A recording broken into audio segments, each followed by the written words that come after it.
Thank you Mrs. K. Ini audioku kedengeran ya? Iya, kedengeran kok.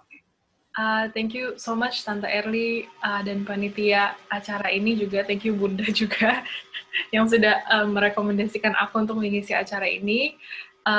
Senang banget karena hari ini bisa sharing sama moms dan ibu-ibu dan tante, kakak, miss semua di sini. Mudah-mudahan hari ini apa yang aku akan sharing bisa berguna untuk semuanya. Aku akan sharing presentasi aku dulu. Apakah presentasinya kelihatan? Ada sesuatu di sini? Yes, kelihatan.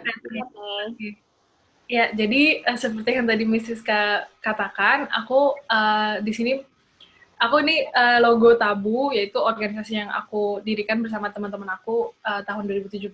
Jadi kami memang memberikan intervensi kesehatan seksual dan reproduksi untuk orang muda lewat Instagram gitu. Jadi hari ini aku mau sharing bahwa sebenarnya bicara dengan anak terkait seks itu tidak perlu menjadi sesuatu yang ditakutkan, dan sebenarnya ada kok cara-caranya dan tips-tipsnya untuk moms di sini bisa melakukannya dengan baik.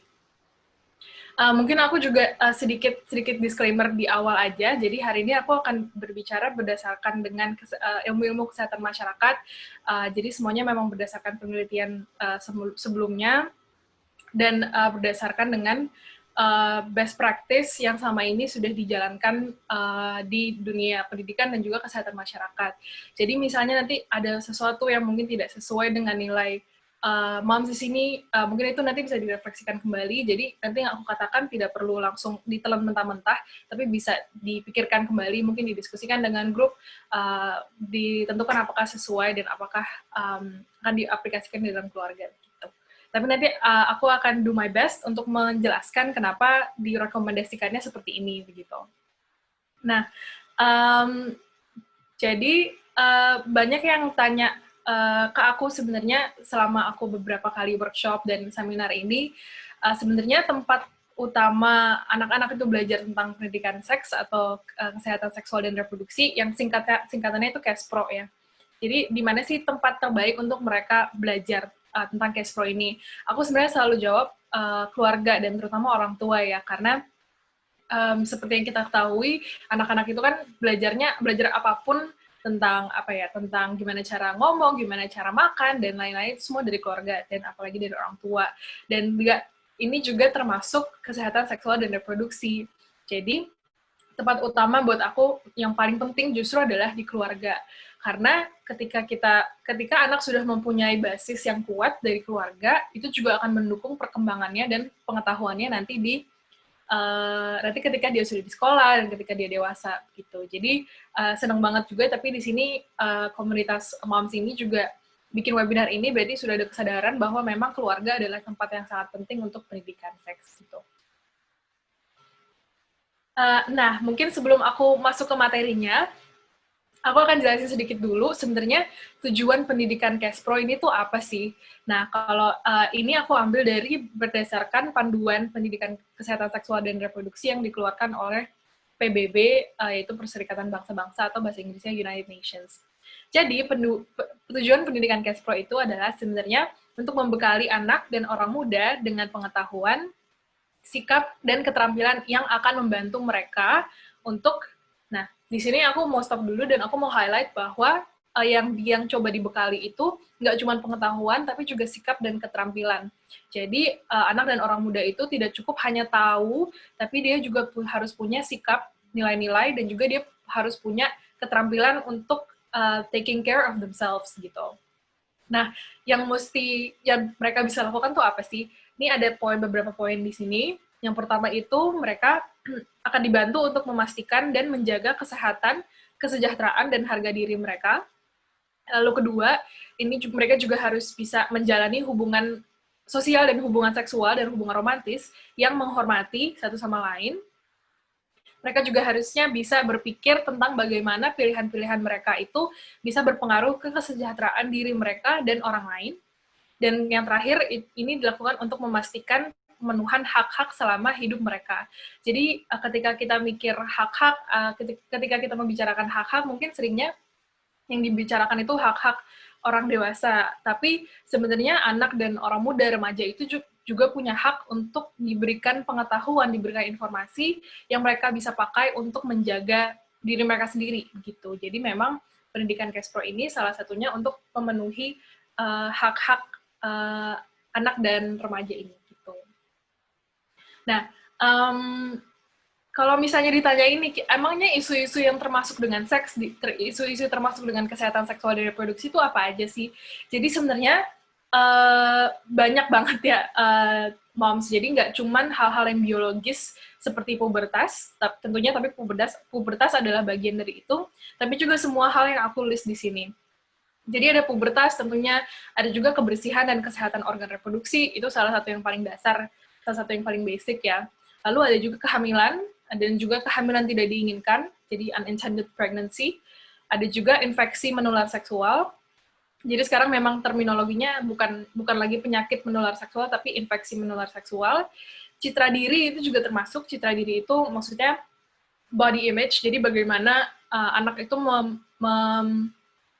melihat tubuh mereka sendiri gitu. Jadi lebih baik dan kita menginginkannya supaya anak bisa mempunyai citra diri yang baik gitu ya, citra diri yang positif. Dia memandang dirinya dan tubuhnya dengan positif gitu. Lalu juga terkait dengan gender. Itu ada bayi. Kalau gender itu berarti terkait dengan norma-norma gender itu juga termasuk laki dan perempuan.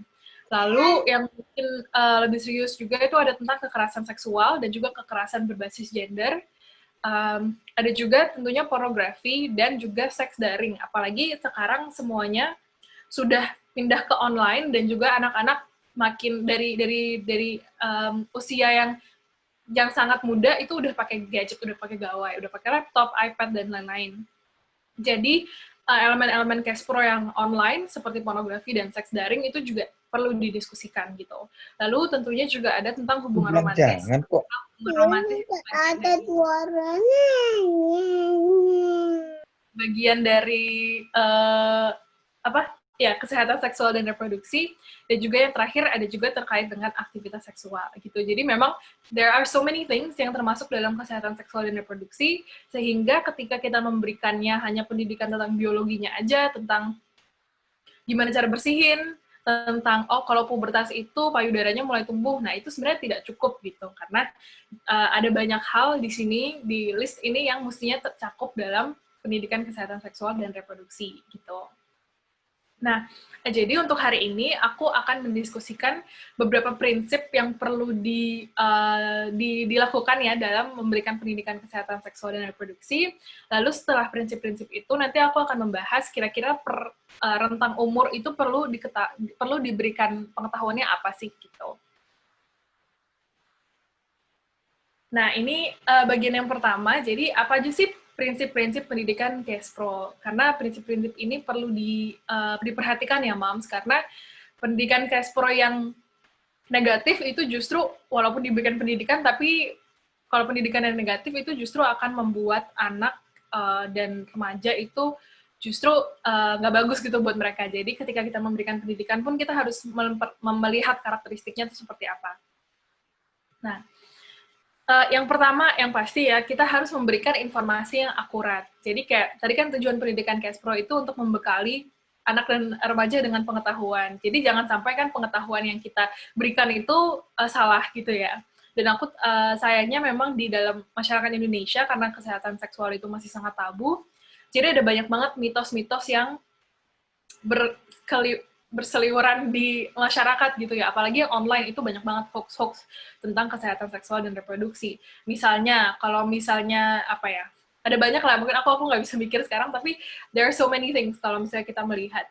Jadi, dari momsnya sendiri perlu membekali diri dengan pengetahuan yang akurat juga gitu, jadi jangan sampai ketika kita memberikan informasi, ternyata informasinya tuh misleading. Jadi di sini aku ingin mengajak moms juga kalau misalnya mau memberikan pendidikan kesehatan seksual dan reproduksi, coba ditelusuri dulu. Misalnya nih, kita punya pengetahuan, kalau misalnya menstruasi tidak boleh minum ABCD. Nah, kita coba pikir dulu apakah itu beneran akurat atau itu adalah mitos yang selama ini cuma kita dengar misalnya dari ibu kita, dari nenek kita, dan lain-lain yang sebenarnya tidak berbasis penelitian gitu ya. Nah, jadi sebelum kita memberikan informasi itu, lebih baik kita cek terlebih dahulu apakah ini informasinya benar gitu. Kayak misalnya tadi yang menstruasi nggak boleh minum A, B, C, D, itu sebenarnya mitos. Memang kalau misalnya menstruasi itu lebih baik menghindari minum kopi, teh karena ada kafeinnya, tapi itu bukan berarti bahwa kayak, oh nanti kalau minum kafein jadinya kayak so negatif gitu. Jadi kayak contohnya yang tadi itu mitos gitu. Atau misalnya kalau menstruasi nggak boleh cuci rambut, nah itu masih ada beberapa yang berpikir seperti itu, tapi waktu itu aku ngobrol sama dokter bahwa ternyata itu juga miskonsepsi, itu mitos. Gitu.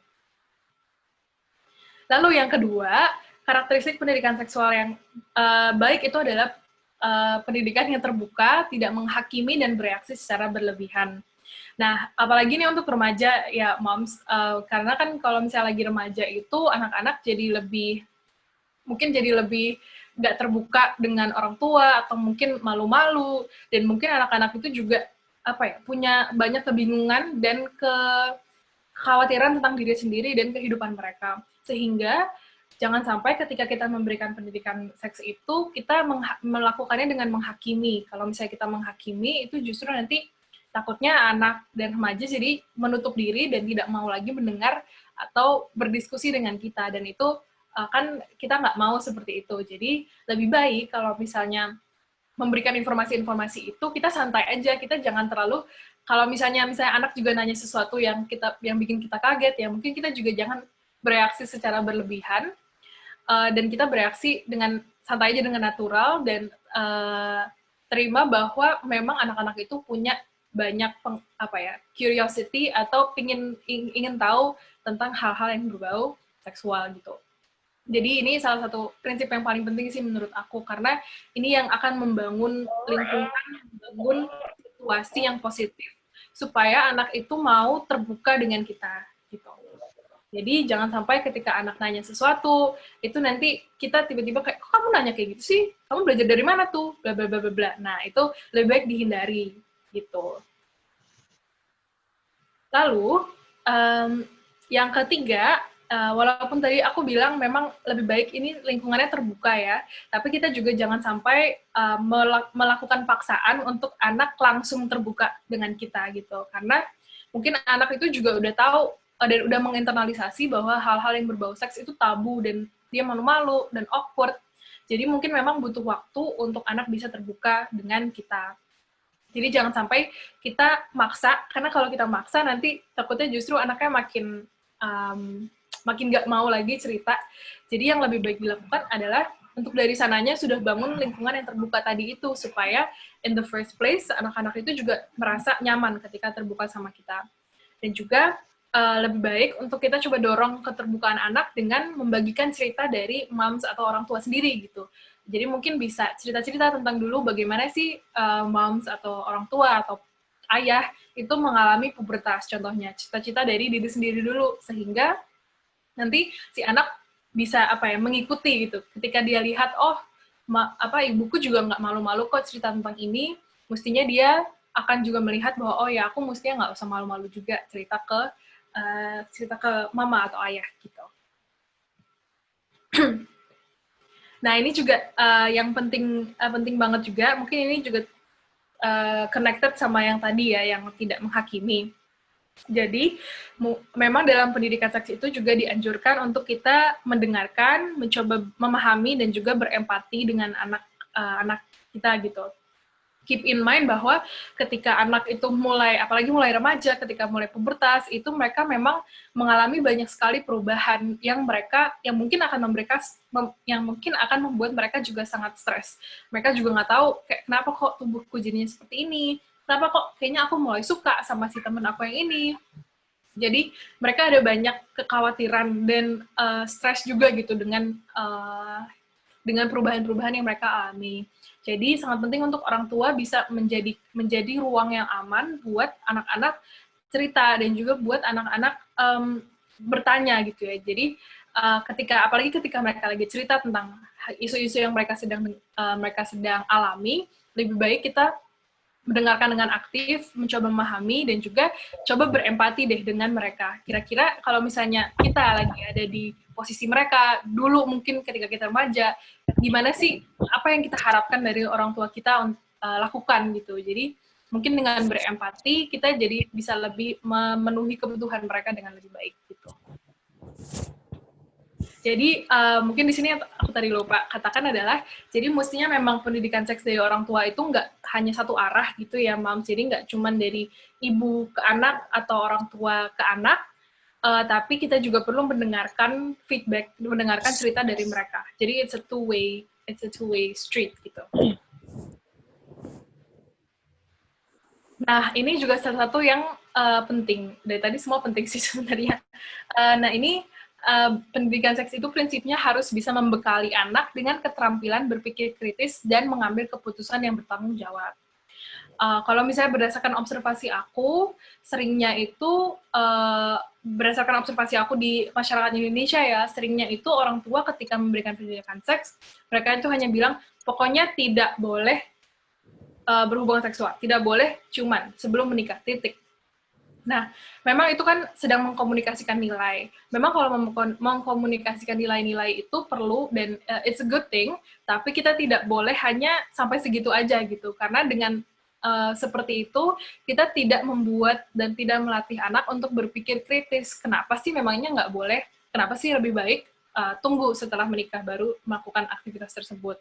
Dan sehingga nanti ketika mereka udah lebih besar, mungkin ya kita orang tua mungkin udah nggak bisa kontrol terlalu banyak aktivitas si anak itu, nanti mereka nggak punya bekal pikiran sendiri gitu loh, untuk memutuskan secara bertanggung jawab.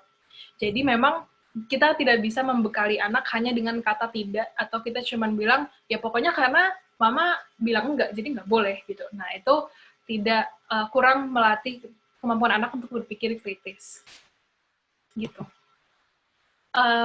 Nah, ini yang tadi mungkin related to yang tadi aku bilang sebelumnya, memang dalam pendidikan seks itu lebih baik mengkomunikasikan nilai-nilai, karena dalam semua pendidikan yang lain juga kan orang tua memang memberikan nilai-nilai yang perlu di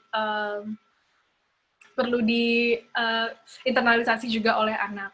Tapi yang perlu mungkin yang perlu dilengkapi juga selain nilai-nilai ini adalah bahwa anak itu juga perlu diberikan pemahaman bahwa mungkin di luar sana, di luar keluarga, mungkin itu banyak orang-orang yang mungkin nilainya tidak sama dengan yang ditanamkan di keluarga.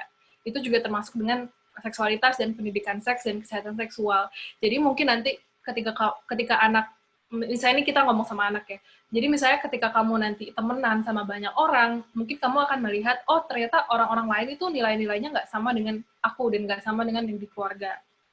Dan lalu kita harus ajarkan bahwa ya sudah memang nilainya berbeda, tapi itu bukan berarti kita bisa ngebully orang-orang itu, atau kita ngejudge atau menghakimi orang-orang itu sebagai terus kita nggak mau baik, atau kita jadinya jahat sama mereka. Nah itu juga lebih baik dihindari gitu. Jadi ketika kita mengkomunikasikan nilai, komunikasikan juga bahwa ada yang namanya keberagaman nilai, keberagaman karakteristik, dan jangan sampai nanti kamu ketika sudah berinteraksi dengan orang lain, jangan sampai kamu jadinya menghakimi orang lain karena nilai-nilainya mungkin berbeda gitu. Kamu punya nilai sendiri dengan keluarga ini, dan orang lain mungkin punya nilai yang lain dengan keluarga mereka gitu. Jadi itu juga salah satu cara kita menumbuhkan toleransi gitu ya dalam anak-anak gitu. Nah, ini juga penting sekali. Jadi biasanya tuh memang pendidikan seks itu sering anak-anak yang bilang, atau remaja-remaja yang misalnya curhat ke tabu dan lain-lain, itu mereka merasa takut dan sangat awkward kalau ngomong dengan orang tuanya. Karena memang mereka punya pengalaman bahwa ya cenderung kalau orang-orang tua memberikan pendidikan seks itu cenderung yang nakut-nakutin, kayak awas loh kamu nanti kalau gini nanti apa sakit dan lain-lain. Ya memang risikonya ada, tapi lebih baik pendidikannya as a whole secara umum itu tidak dilakukan berdasarkan menakut-nakuti atau membuat anak terlalu cemas. Karena kalau berdasarkan penelitian-penelitian sebelumnya sih ini kurang efektif, dan justru akan membuat anak jadi tidak percaya diri dengan pengetahuan diri sendiri, dan tidak percaya diri bahwa oh dia bisa kok bertanggung jawab, dia bisa berpikir kritis gitu. Jadi lebih baik memang pendidikan yang diberikan itu netral saja, jangan terlalu menakut-nakuti dan membuat cemas gitu. Nah, ini sekarang juga sangat penting dan sangat banyak yang merekomendasikan para ahli-ahli dan penelitian menunjukkan bahwa pendidikan kesehatan seksual dan reproduksi yang baik itu adalah pendidikan yang menghindari stereotipe gender. Nah, stereotipe gender atau bias gender itu kayak misalnya, oh cuman perempuan doang yang boleh nyuci piring, atau misalnya hanya laki-laki yang boleh bekerja. Nah, itu adalah stereotipe gender, norma-norma gender yang sebenarnya tidak baik untuk kesejahteraan anak gitu. Jadi memang lebih baik ketika kita memberikan pendidikan, kita juga jangan sampai membuat anak-anak, misalnya anak-anak perempuan berpikir, oh mereka tidak bisa mengutarakan pendapatnya karena mereka perempuan. Kalau anak laki-laki itu harus selalu dominan dan tidak boleh mendengarkan perempuan. Kita juga jangan sampai menunjukkan norma-norma tersebut, karena justru itu norma-norma yang negatif gitu. Memang perempuan dan laki-laki mempunyai karakteristik yang berbeda dan mungkin perannya juga bisa berbeda, tapi bukan berarti perempuan sama sekali tidak boleh kadang-kadang memiliki karakteristik laki-laki, misalnya kayak tadi opening up atau mencoba tegas, karena ya kadang-kadang memang perempuan pun juga perlu tegas. Dan kadang misalnya laki-laki juga perlu untuk vulnerable secara emosional dan lain-lain gitu. Dan sebenarnya pada dasarnya kedua gender itu, baik laki-laki dan perempuan itu membutuhkan pendidikan Kespro yang sama. Memang ada beberapa informasi yang mungkin bisa diberikan agak berbeda, tapi pada dasarnya sebenarnya sama, karena mereka membutuhkan informasi yang sama untuk mereka bisa menjaga kesejahteraan dan kesehatan diri masing-masing. Gitu. Oke, nah sekarang mulai kita masuk ke dalam lesson yang selanjutnya, yaitu pendidikan Kespro dari umur ke umur tuh gimana sih? Nah ini mungkin nggak akan semua hal yang mestinya disampaikan itu akan masuk ke dalam presentasi ini, karena memang ada keterbatasan waktu. Jadi ini aku coba untuk masukin yang paling pentingnya dan yang paling perlu dikomunikasikannya. Kayak tadi Miss Siska bilang, jadi aku juga sudah menyiapkan kayak ada handout lain, isinya bukan semua presentasinya tadi, tapi isinya beberapa informasi tentang pubertas, bagaimana cara membersihkan organ reproduksi, bagaimana mengetahui kalau misalnya harus ke dokter, dan hal-hal itu aku nggak sampaikan di presentasi ini karena memang sifatnya lebih jelas, jadi nggak harus aku jelasin.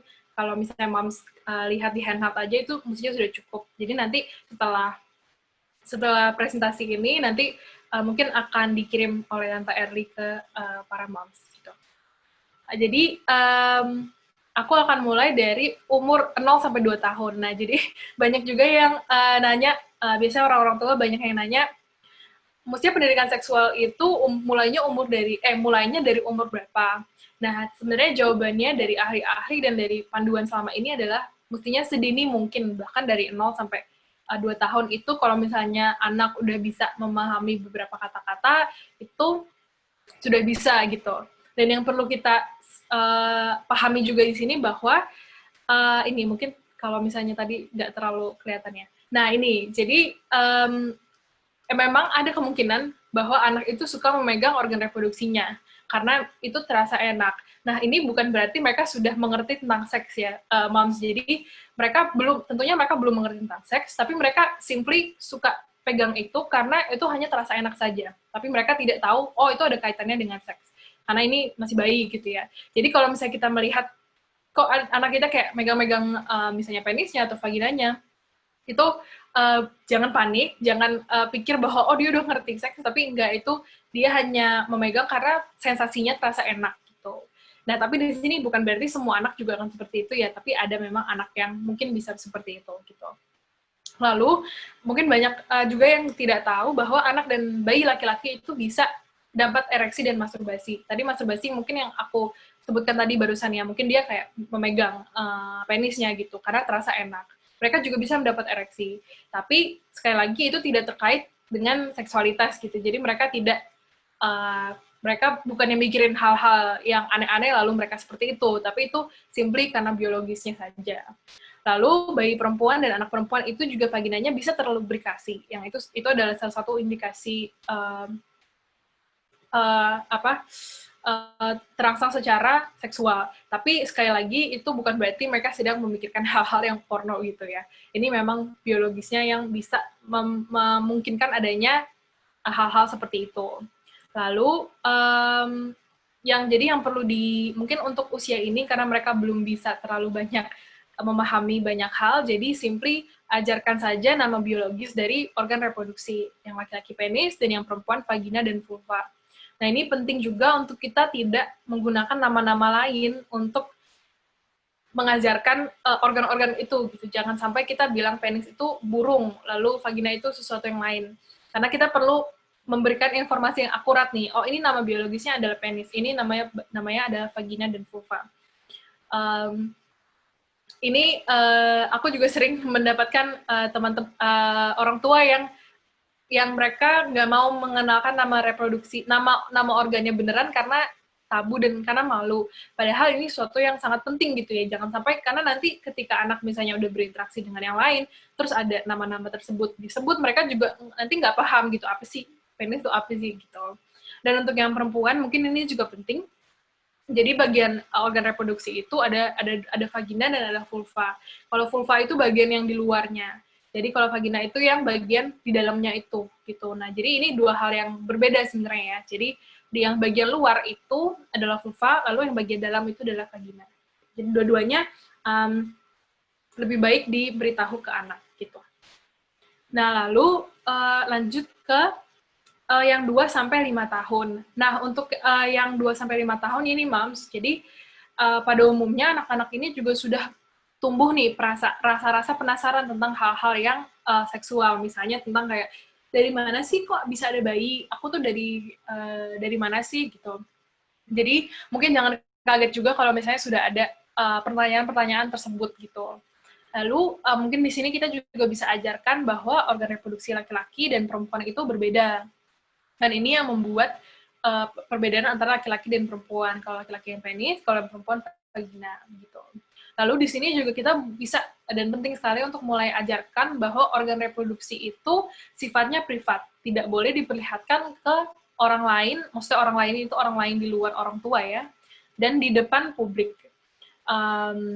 Gitu. Nah, ini juga penting supaya anak-anak itu tahu, oh organ yang ini, organ penis dan vagina ini tuh hanya untuk aku dan hanya untuk orang tua gitu. Lalu misalnya jika ditanya bayi atau aku itu dari mana sih? Kita mungkin bisa jawab dengan simpel saja, karena mungkin dari umur segini belum bisa paham juga yang terlalu kompleks. Kita bisa ngomong aja bahwa semua bayi itu tumbuh dalam sebuah bagian spesial di dalam perut ibu, namanya uterus gitu. Nah, bayi itu tumbuh ketika sperma ini seperti biji gitu ya, dari laki-laki bergabung dengan telur dari perempuan. Nah, pada umumnya sih untuk umur segini penjelasan seperti itu udah cukup gitu ya. Jadi mungkin bisa dijelaskan dengan simple seperti ini gitu. Lalu kita lanjut ke umur 5-9 tahun. Jadi ini yang ketiga ya. Nah, mungkin di umur 5-9 tahun karena anak-anak sudah mempunyai kapasitas mental yang sudah lebih dan bisa memahami sesuatu yang lebih kompleks. Jadi di sini bisa memberikan pengetahuan tentang hubungan seksual yang lebih kompleks tapi tetap sederhana. Misalnya contohnya gini. Nah, sperma itu bergabung bersama telur lewat proses yang namanya hubungan seksual. Nah, hubungan seksual ini terjadi ketika penis laki-laki masuk ke dalam vagina perempuan. Lalu yang penting dijelaskan di sini adalah, nah, hubungan seksual ini dilakukan oleh orang dewasa yang saling menyayangi atau menyukai satu sama lain ketika mereka sudah siap. Nah, ini jadi bagian yang penting untuk diberitahu ke anak bahwa memang ada yang namanya hubungan seksual ini, tapi hubungan seksual itu bukan untuk anak-anak. Ini buat orang dewasa yang memang saling menyayangi dan juga ketika mereka sudah siap. Dan mungkin bisa juga berikan contoh kayak misalnya kalau misalnya ini masih couple married gitu ya, bisa bilang seperti contohnya ibu dan ayah atau mama dan papa gitu. Nah, lalu dilanjutkan mungkin setelah sperma bergabung dengan telur, bayi tumbuh selama 9 bulan, lalu setelah 9 bulan, nanti vagina ibu mendorong bayinya keluar. Seperti itu. Lalu, untuk yang 9 dan 12 tahun. Nah, ini sebenarnya salah satu rentang umur yang sangat penting karena disinilah dimana anak mulai mengalami pubertas. Nah, ketika anak mulai mengalami pubertas, itu nanti pengetahuan mereka, pertanyaan-pertanyaan mereka yang pasti akan tambah kompleks, tambah susah. Jadi lebih baik sebelum anak mengalami pubertas, itu lebih baik sudah diajarkan nih semua hal tentang pubertas. Termasuk perubahan fisik dan perubahan emosional dan psikologis yang akan dialami oleh anak. Jadi kan kalau pubertas memang nggak hanya fisik doang ya, nggak hanya tumbuh payudara, tidak hanya tumbuh rambut, tidak hanya mungkin jakun yang keluar, tapi juga banyak perubahan emosional dan psikologis yang mungkin bisa membuat anak-anak itu bingung gitu ya. Kok sekarang aku jadi peduli banget sama penampilan, kok sekarang aku jadi suka sama si itu gitu. Nah, jadi ini perlu dijelaskan. Nah, informasi tentang pubertas ini yang nanti aku bagikan di handout karena itu terlalu banyak untuk aku ajarkan di sini. Jadi nanti mudah-mudahan Mams bisa lihat dari handout itu, dan itu sebenarnya udah cukup jelas bahwa untuk laki-laki itu perubahannya ini, kalau perempuan tuh perubahannya ini, dan cara membersihkan organ itu juga nanti ada di situ gitu. Lalu memang karakteristik anak yang sudah mulai puber itu mereka akan bersikap mungkin berbeda dan terasa lebih jauh. Dan ini memang sesuatu yang sangat-sangat normal. Dan jadinya mungkin moms dan orang tua itu perlu pahami dan juga ya terima saja bahwa ya mungkin anak akan berbeda gitu karena memang namanya juga sudah puber gitu ya. Tapi tentunya tidak berarti kita jadinya udah nggak menunjukkan ke mereka afeksi atau sayang, ya tentunya masih gitu. Lalu beberapa pesan kunci yang penting untuk dikomunikasikan ke anak itu adalah, pertama, bahwa perubahan yang dialami itu normal dan tidak perlu ditakuti. Semua orang itu menghadapi perubahan-perubahan ini. Mungkin kita bisa bilang kayak termasuk aku juga dulu mengalami perubahan-perubahan ini gitu. Lalu juga anak-anak di umur pubertas ini banyak membandingkan diri dengan yang lain. Kayak misalnya kalau perempuan, kok dia payudaranya sudah tumbuh, aku belum ya. Kok dia udah pakai BH, aku masih pakai miniset ya. Terus misalnya kalau yang laki-laki, kok dia udah tinggi, aku masih pendek. Nah, itu jadi perlu diberikan pemahaman bahwa setiap anak itu proses pubertasnya unik. Jadi tidak bisa dibanding-bandingkan. Tidak ada gunanya juga kalau misalnya kamu membandingkan diri dengan orang lain, karena setiap orang, setiap anak itu akan mengalami hal yang berbeda-beda. Jadi tidak perlu membanding-bandingkan. Itu penting untuk membangun citra diri atau body image yang positif di dalam anak gitu. Lalu tekankan juga bahwa selagi proses ini, orang tua akan selalu ada untuk mendukung dan membantu. Dan yang terakhir, kita kalau bisa jangan membuat anak merasa bersalah atau aneh jika dia menunjukkan bahwa dia memiliki gairah atau dorongan seksual yang memang akan tumbuh ketika pubertas. Kenapa? Karena ini sebenarnya hal yang normal. Dengan adanya proses biologis, hormonnya makin aktif dan lain-lain, ini memang proses biologis yang tidak bisa dihindari. Setiap individu juga akan mengalami yang namanya peningkatan gairah seksual ketika mulai pubertas. Jadi jangan sampai kita membuat mereka bersalah kalau mereka merasakan seperti itu, karena itu kan bukan sesuatu yang mereka bisa kontrol.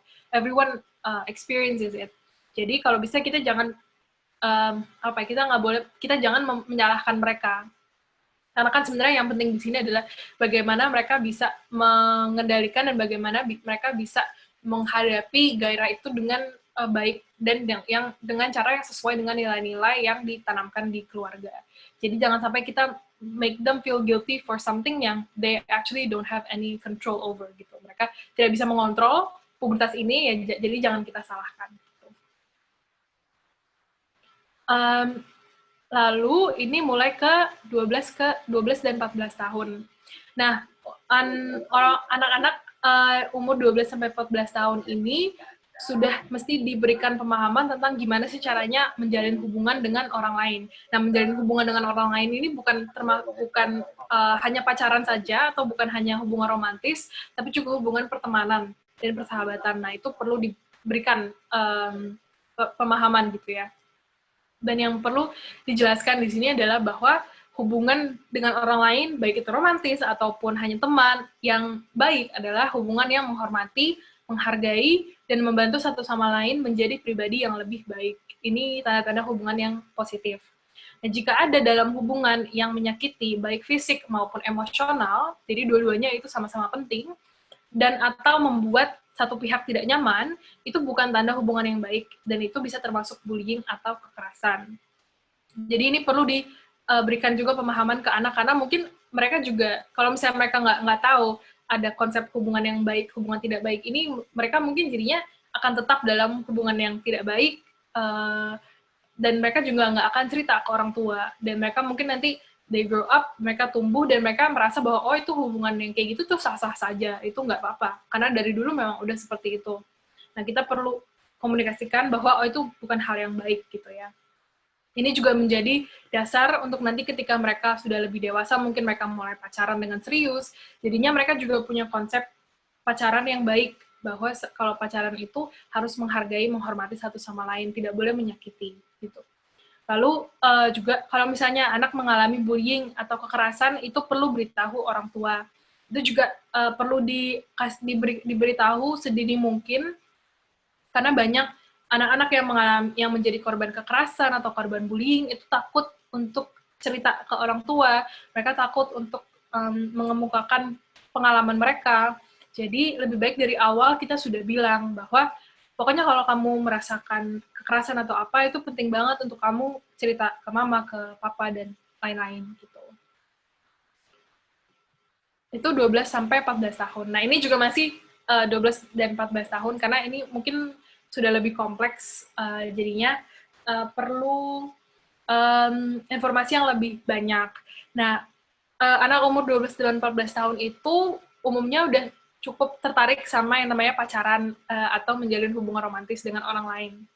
Nah, ketimbang misalnya nih kalau memang kita tidak mau anak pacaran di umur segini, ketimbang kita hanya bilang tidak, ketimbang kita hanya pokoknya nggak boleh karena mama bilang nggak boleh, ketimbang kita hanya memberikan informasi seperti itu, lebih baik kita diskusikan juga hal negatif dan hal yang positif yang bisa dialami ketika pacaran.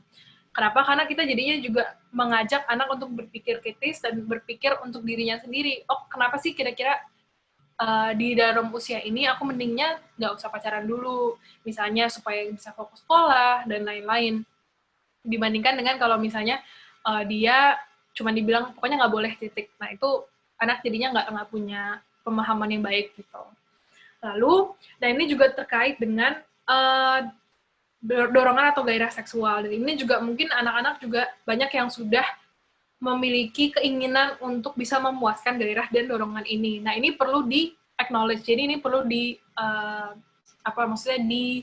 di-address juga gitu ya. Mungkin kita bisa ajarkan bahwa mungkin sekarang ada beberapa hal yang ingin kamu lakukan untuk memuaskan gairah atau dorongan seksual. Memang keinginan ini itu normal, karena semua orang punya yang namanya hormon, semua orang lewat pubertas. Tapi kamu perlu tahu bahwa aktivitas-aktivitas seksual ini ada resikonya. Apalagi jika kamu melakukannya dengan orang lain, ada risiko kehamilan, infeksi menular seksual, dan kekerasan. Nah ini jadi yang aku maksud tadi tentang resiko-resiko dan juga membangun pemahaman yang lebih baik. Karena kita nggak bisa hanya menutup mata, kita cuma bilang nggak boleh. Ini pokoknya dorongan seksual, kalau kamu melakukan sesuatu tentang dorongan seksual, itu negatif titik, nggak boleh. Nah itu, kalau remaja ya, justru ketika mereka dengar sesuatu nggak boleh, mereka makin penasaran. Dan ketika mereka penasaran, akhirnya mereka coba-coba sendiri. Dan ketika mereka coba-coba sendiri, nah itu kan yang bisa menjadi hal yang negatif. Jadi lebih baik memang kita acknowledge saja, oke, memang kamu memiliki dorongan-dorongan itu. Ini normal, tapi ada risiko-risikonya loh, kalau misalnya kamu melakukan aktivitas-aktivitas yang untuk memuaskan hal tersebut. Apalagi kalau misalnya kamu lakukan dengan orang lain. Nah, ini ada risiko-risikonya. Nah, itu perlu diketahui oleh anak-anak supaya mereka bisa berpikir juga nih tentang diri sendiri. Mereka pasti juga nggak mau dong mereka misalnya mengalami infeksi atau mengalami kekerasan, itu perlu diberitahu gitu. Itu anak 12 sampai 14 tahun. Nah, ini yang terakhir. Oh enggak, sorry. Ini ada beberapa catatan tambahan dari aku, apalagi untuk anak yang udah umur 12 sampai 14 tahun. Karena tadi aku bilang ini mereka mungkin lebih kompleks ya. Jadi memang tadi aku bilang juga kita nggak apa-apa mengajarkan nilai-nilai, tapi lebih baik nilai-nilai ini dilengkapi dengan penjelasan logis mengapa hal-hal berisiko baiknya dihindari. Bagaimana anak bisa melindungi diri jika akhirnya menghadapi situasi tersebut. Kayak misalnya tentang aktivitas seksual, ini termasuk online ya, aktivitas seksual online, karena kan sekarang juga beberapa remaja sudah melakukan hal tersebut. Jadi misalnya nih aktivitas seksual offline dan maupun online itu seharusnya dilakukan selaras dengan nilai-nilai yang dianut. Misalnya kamu punya nilai untuk tidak boleh melakukan ini sebelum menikah, ya kamu lakukanlah seperti itu. Karena kalau misalnya tidak, nanti kamu akan merasakan bersalah, kamu merasa, pokoknya itu akan berpengaruh negatif ke kesejahteraan kamu gitu. Lalu jelaskan juga bahwa jika kamu belum siap dan ketika kamu belum dewasa, risiko aktivitas-aktivitas ini akan lebih banyak gitu. Dan juga misalnya kamu melakukan dengan pasangan yang tidak berkomitmen dengan kamu, itu juga risikonya lebih banyak. Nah, pemahaman ini itu justru akan membuat anak lebih terlindungi dari keputusan-keputusan yang mungkin bisa mempengaruhinya secara negatif, karena dia secara gamblang saja nih dijelaskan oleh orang tuanya bahwa ya kalau misalnya kamu belum dewasa, kamu belum siap, dan dengan dengan pasangan tanpa komitmen, itu udah ada risiko-risikonya lebih tinggi gitu. Yang di dalam mesin itu.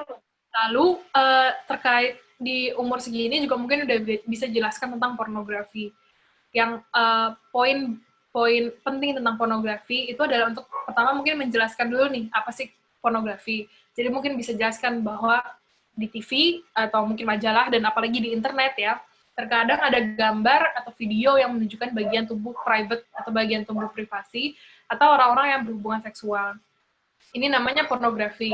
Nah, pornografi itu bisa berpengaruh negatif karena banyak hal-hal tidak baik yang ditunjukkan di dalamnya, seperti contohnya kekerasan. Pornografi juga tidak merefleksikan hubungan seksual di realita, sehingga tidak bisa dijadikan acuan.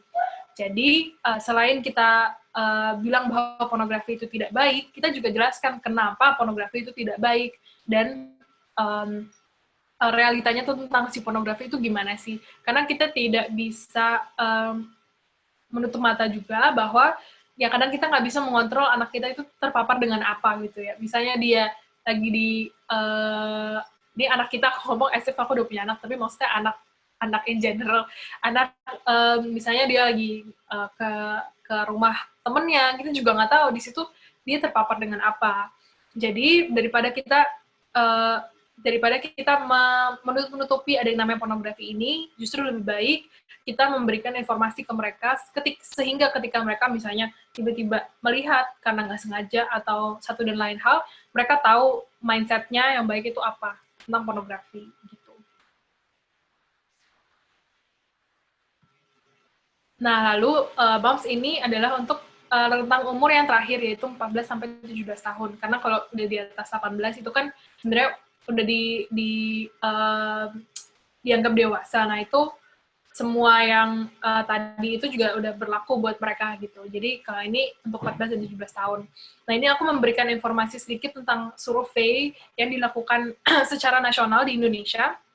Namanya Survei Demografi dan Kesehatan Indonesia, SDKI, ini tahun 2017. Nah, jadi memang SDKI ini adalah survei yang dilakukan per 2 tahun untuk mengetahui status kesehatan seksual dan reproduksi remaja di Indonesia.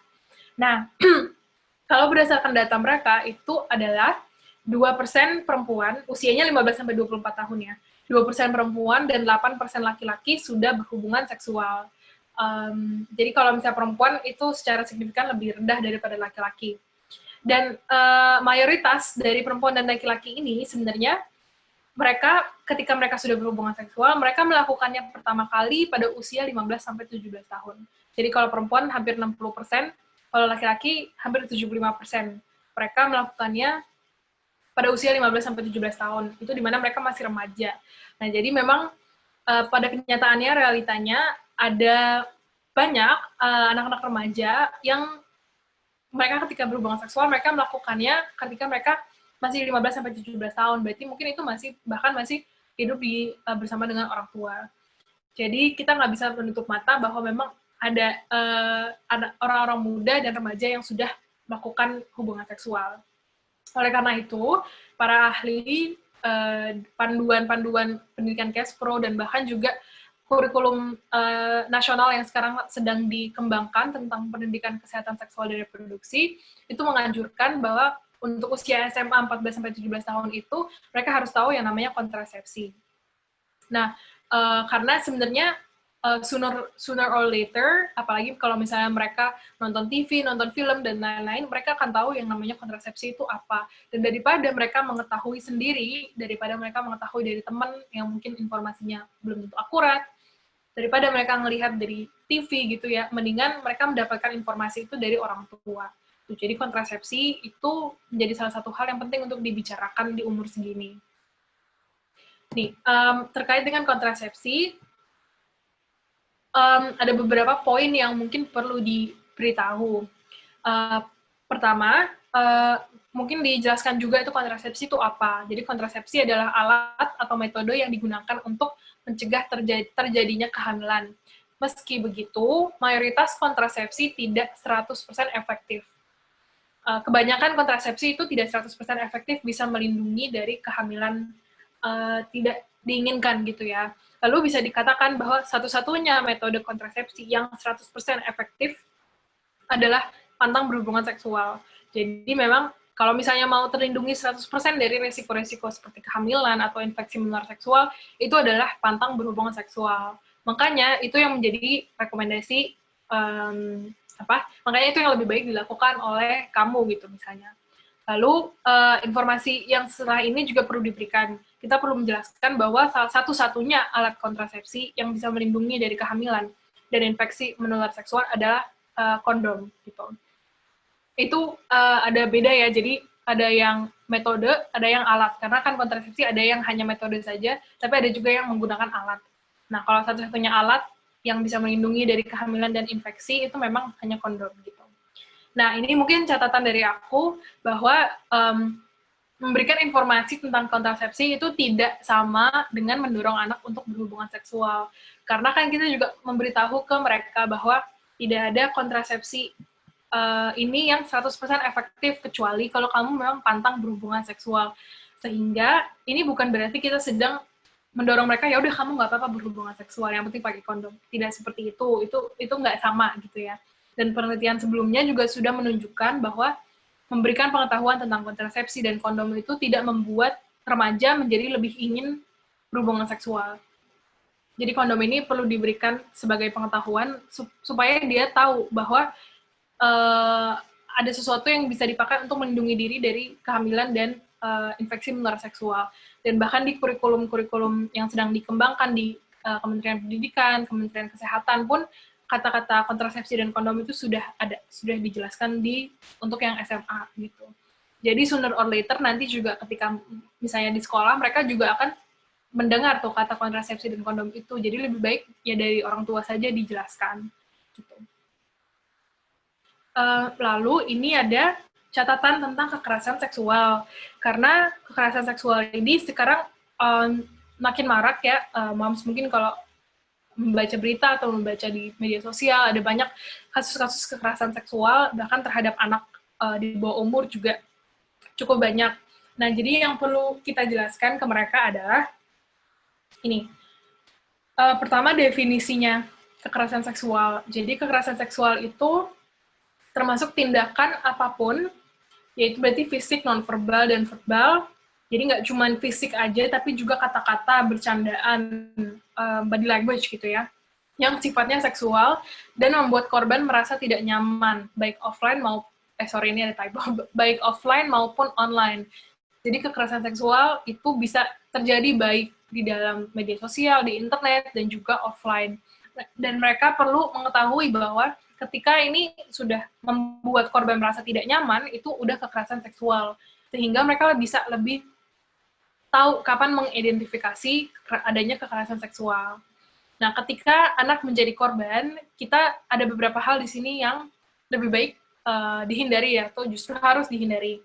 Pertama, kita jangan sampai meragukan atau tidak percaya dengan anak, karena kebanyakan sih kasus-kasus kekerasan seksual itu anak itu sangat takut untuk bisa cerita ke orang tuanya, karena mereka pikir oh ini salah kita, atau mungkin kadang mereka diancam gitu ya sama si pelaku, kamu jangan sampai kasih tahu orang ya gitu.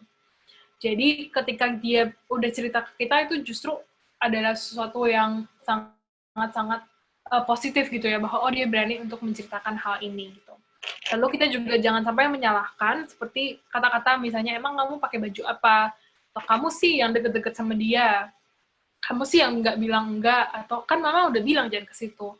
Nah, kata-kata seperti ini itu sangat-sangat negatif buat anak, apalagi kalau misalnya dia korban kekerasan, jangan sampai kita menambahkan traumanya dia dengan menyalahkan dia gitu ya. Menyalahkan mungkin nggak harus secara eksplisit kita bilang, kamu sih ini salah kamu, tapi dengan kata-kata yang barusan aku jelasin itu juga sebenarnya udah bisa jadi dikategorikan sebagai menyalahkan anak gitu. Lalu juga ketika kita tahu anak menjadi korban kekerasan, mungkin refleks pertama kita itu untuk misalnya langsung bawa ke polisi atau langsung mengkonfrontasi pelaku misalnya kalau kita kenal. Nah, tapi lebih baik untuk kita jangan menggunakan paksaan untuk membuat anak langsung merespon gitu. Jadi kadang-kadang memang mereka harus memproses terlebih dahulu, kita harus memastikan dulu mereka sudah oke secara emosional, baru kita bisa mencoba beraksi. Jadi maksud aku adalah jangan terlalu maksa, jangan langsung maksa anak untuk langsung bereaksi gitu. Lalu laporkan dan cari bantuan psikologis untuk anak, karena bantuan psikologis itu kemungkinan besar akan diperlukan oleh anak karena itu adalah kejadian yang sangat traumatis gitu. Nah, ini cari bantuannya kemana, nanti itu informasinya juga ada di PDF yang nanti aku akan share ke Moms. Gitu.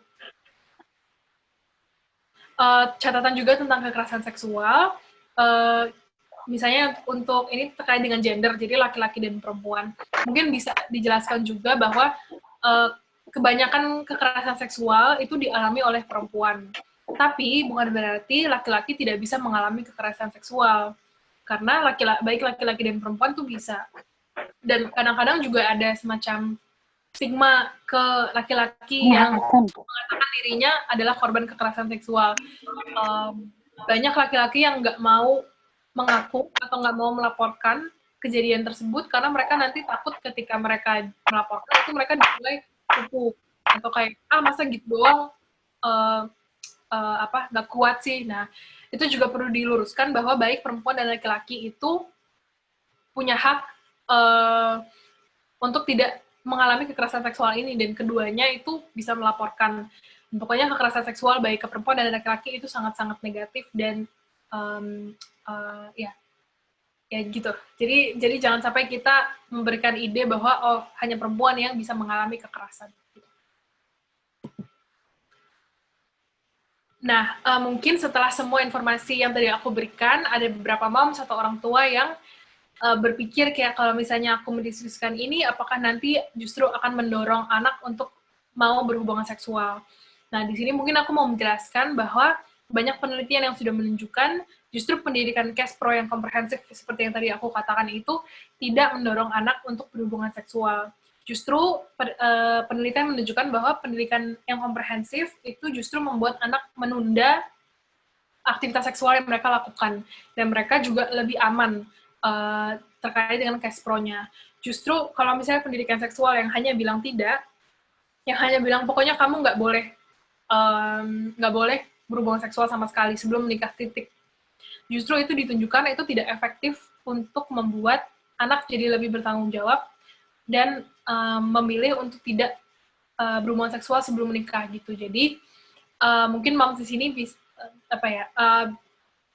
ini aku sedang menjelaskan bahwa tidak perlu terlalu khawatir karena tadi informasi yang tadi itu kan nggak sama dengan mendorong anak untuk berhubungan seksual. Kita hanya memberikan informasi yang mungkin diperlukan untuk mereka bisa melindungi dan menjaga diri sendiri ketika mereka remaja, tapi juga nanti ketika mereka sudah dewasa, ketika mungkin udah jauh dari orang tua, ketika mungkin udah nggak bisa dikontrol lagi oleh orang tua gitu. Begitu kayaknya waktu aku udah habis, jadi mungkin sekarang aku ini closing lesson aku. Orang tua di sini yang mungkin mau informasi lebih lanjut Bisa ke portal pendidikan Kespro untuk orang tua. Ini salah satu website yang aku tahu juga dari Johns Hopkins Center for Communication Programs. Jadi ini websitenya terpercaya. Di websitenya itu www.skata.info atau kalau di Instagram itu skata_id gitu. Jadi selain informasi yang tadi aku berikan, mungkin bisa juga lihat informasi yang di Skata ini, lalu nanti juga di handout yang aku akan berikan begitu. So itulah akhir dari lesson aku. Kayaknya waktunya juga cukup pas. Semoga tadi cukup jelas dan memberikan manfaat juga ke moms dan orang tua. Thank you, Mrs. K. Udah. Thank you, Nera. Ngebut banget ya, padahal banyak banget yang pengen disampaikan pasti. Jadi ini ada beberapa yang udah muncul di chat, pertanyaan-pertanyaan dari moms di sini. Ada beberapa yang mirip-mirip. Aku coba simpulkan ya. Yang pertama pertanyaannya gini. Bagaimana kita menjelaskan ke anak umur 7 tahun perempuan dan anak 5 tahun laki-laki tentang rasa suka, atau yang kadang mereka suka sebut itu pacaran, karena kebanyakan kan mereka dengar kata-kata itu dari teman-temannya atau lingkungannya ya. Bagaimana cara orang tuanya merespon atas pertanyaan itu? Silakan Nera. Jadi ini tentang pacaran rasa suka itu ya. Ya. Mungkin bisa kalau misalnya ini anaknya masih umur 5 tahun, 7 tahun, berarti tidak perlu yang terlalu kompleks. Kalau menurut aku sih bisa secara simpel dijelaskan kayak, ya memang sangat normal untuk kita punya rasa suka ke orang lain gitu. Nah, contohnya nih misalnya kalau misalnya ini couple yang sudah married, misalnya contohnya ibu itu sayang sama ayah gitu, makanya kita menikah. Nah, tapi orang-orang muda dan anak-anak seperti kalian itu juga cukup normal kalau misalnya merasa rasa suka sama orang lain. Jadi, ya nggak apa-apa, kamu kalau misalnya merasakan rasa suka itu normal kok. Mungkin kita juga bisa tanya, memangnya kenapa sih kok kamu suka sama dia? Dan itu juga bisa jadi salah satu poin conversation atau percakapan tentang hubungan yang baik itu mestinya seperti apa gitu. Jadi katakan saja bahwa itu normal karena proses biologis dalam tubuh manusia memang membuat bisa ada tuh rasa-rasa suka kayak gitu. Tapi memang lebih baik kalau pacaran-pacaran itu lebih baik nanti tunggu ketika kamu sudah lebih dewasa, karena kalau kamu masih anak-anak sekarang ya belum waktunya untuk kamu bisa pacaran kayak gitu sih. Kalau misalnya secara simpel aja menjelaskan ke anak 5-7 tahun, sepertinya kalau misalnya kayak gitu sudah oke. Oke, jadi pertanyaannya udah cukup terjawab ya. Pertanyaan kedua nih, Nei. Kapan sih sebaiknya membicarakan masalah hubungan seksual kepada anak yang sudah masuk usia remaja? Ya, kalau hubungan seksual itu mungkin umur 12-14, mungkin udah 13-14 tahun itu udah bisa diomongin. Tapi sebenarnya ini yang tadi informasi yang aku jelaskan itu juga tergantung sama anaknya juga ya, Moms. Misalnya kalau dia udah umur 9 tahun atau 8 tahun, terus dia nggak sengaja mungkin ngelihat ngelihat sesuatu seperti hubungan seksual di TV, nah itu berarti udah bisa mulai kita menjelaskan. Jadi mungkin yang membedakan anak-anak yang umur 9-12 tahun sampai 14 tahun ke atas itu hanya kompleksitas penjelasannya aja. Kayak kalau tadi aku mundur ke beberapa poin, kalau nggak salah itu umur 9-12 tahun aku udah jelasin tentang hubungan seksual. Nah ini, bahkan 5-9 tahun. Jadi kalau misalnya udah mau 9 tahun itu sebenarnya udah bisa dijelaskan yang simple aja kayak yang tadi ini. Sperma bergabung bersama telur, bla bla bla itu. Lalu nanti kita tinjau lebih lanjut nanti apakah anaknya punya pertanyaan lebih lanjut atau misalnya dia nggak sengaja lihat sesuatu dan lain-lain, itu baru nanti kita merespon gitu. Mungkin kalau misalnya udah umur 12 ke atas gitu ya, mungkin 13-14 tahun, mungkin mereka bisa udah bisa nyadar nih, oh ternyata orang-orang yang berhubungan seksual itu nggak semuanya udah menikah, nggak semuanya sudah berkomitmen, dan ada juga nih ternyata anak-anak remaja, orang-orang muda yang sudah melakukan hubungan seksual juga.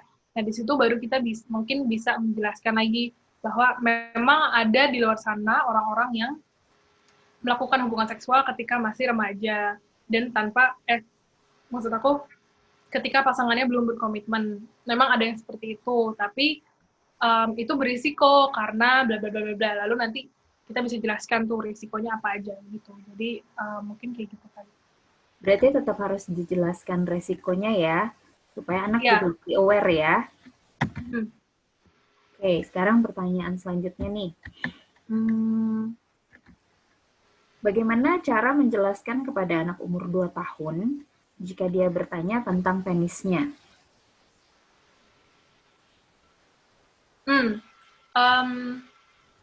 Kalau umur 2 tahun, mungkin ini ya. Jadi, gak apa-apa jelaskan bahwa, oh ya ini namanya penis gitu. Itu organ, salah satu organ kamu. Nah, kalau misalnya organ bagian tubuh yang ini untuk perempuan dan laki-laki itu berbeda. Kalau misalnya kamu itu namanya penis, kalau misalnya perempuan namanya vagina dan vulva. Nah, penis ini bagian tubuh yang ini itu sifatnya privat. Jadi jangan kamu tunjukkan ke orang lain kecuali mama papa mungkin, apalagi di depan publik gitu. Jadi ini sifatnya hanya untuk kamu dan orang tua aja. Kalau umur 2 tahun sih mungkin segitu udah cukup. Oke. Semoga terjawab ya, Mams, pertanyaannya ya. Yang selanjutnya, ini tentang, ada beberapa pertanyaan nih. Tentang kapan sih sebenarnya anak-anak kan ada nih beberapa yang masih mandi sama mama papanya ya. Terus yang jadi pertanyaan itu, ada yang bilang sih oke mandi dengan anak-anaknya gitu ya, yang umur 3 sampai umur berapa nih? Umur 5. Apakah atau adakah batasan umur kapan mereka boleh mandi sama mamanya atau gimana? Berapakah usia maksimal anak boleh mandi bersama orang tuanya dengan gender yang sama atau apa? Gimana nih? Sebenarnya kalau mandi sama orang tua itu agak tergantung setiap individu dan setiap anaknya gimana. Kalau secara umum sih, misalnya ketika dia udah mulai pubertas, itu biasanya anak juga udah kurang nyaman untuk mandi bareng sama orang tuanya karena dia udah mulai lebih menyadari gitu ya, oh ini ada bagian-bagian privat. Jadi misalnya kalau misalnya anak udah mulai pubertas itu mungkin bisa mandi sendiri-sendiri. Tapi tergantung juga misalnya anaknya, misalnya udah ada anak yang dari umur 7 tahun itu udah malu-malu dan nggak mau mandi sama orang tuanya, ya itu sebenarnya nggak apa. Jadi mungkin bisa tergantung dengan tingkat kenyamanan si anak itu juga. Mungkin bisa ditanya juga oleh orang tuanya, karena kalau masalah mandi bareng itu setiap anak mungkin beda-beda gitu. Jadi tingkat kenyamanan anak itu beda-beda, sehingga mungkin yang bisa dilakukan adalah untuk tanya aja ke anak dan melihat respon dia bagaimana gitu. Gitu sih, Miss, kalau dari aku. Jadi nggak ada usia maksimal gitu ya yang bisa diaplikasikan ke dalam semua konteks. Jadi ini tergantung sama si anak. Orang tua ya, berarti kenyamanannya seperti apa ya. Lalu ada beberapa pertanyaan yang mirip-mirip nih.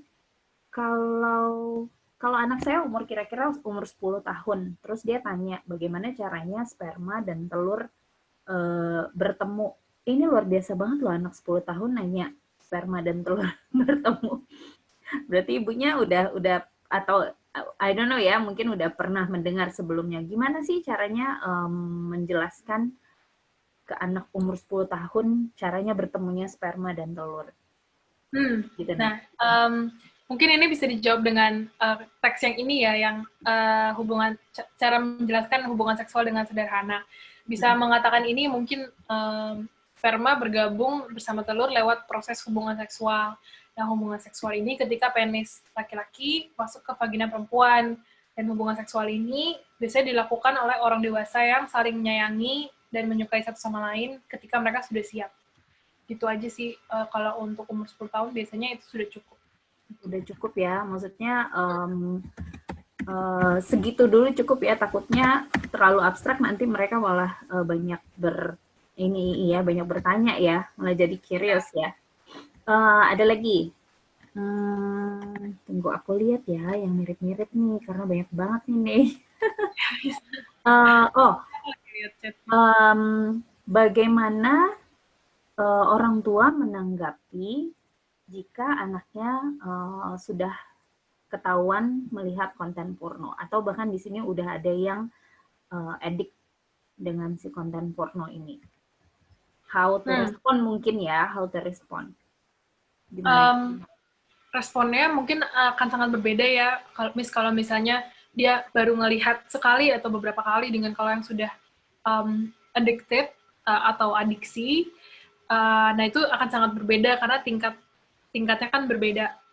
Kalau misalnya untuk yang baru misalnya ngelihat 1-2 kali, itu mungkin bisa jelaskan yang tadi aku berikan catatan yang tentang pornografi yang ini, bahwa memang ada di internet atau di media lain gambar-gambar yang menunjukkan bagian tubuh privat atau orang-orang yang berhubungan seksual. Ini namanya pornografi.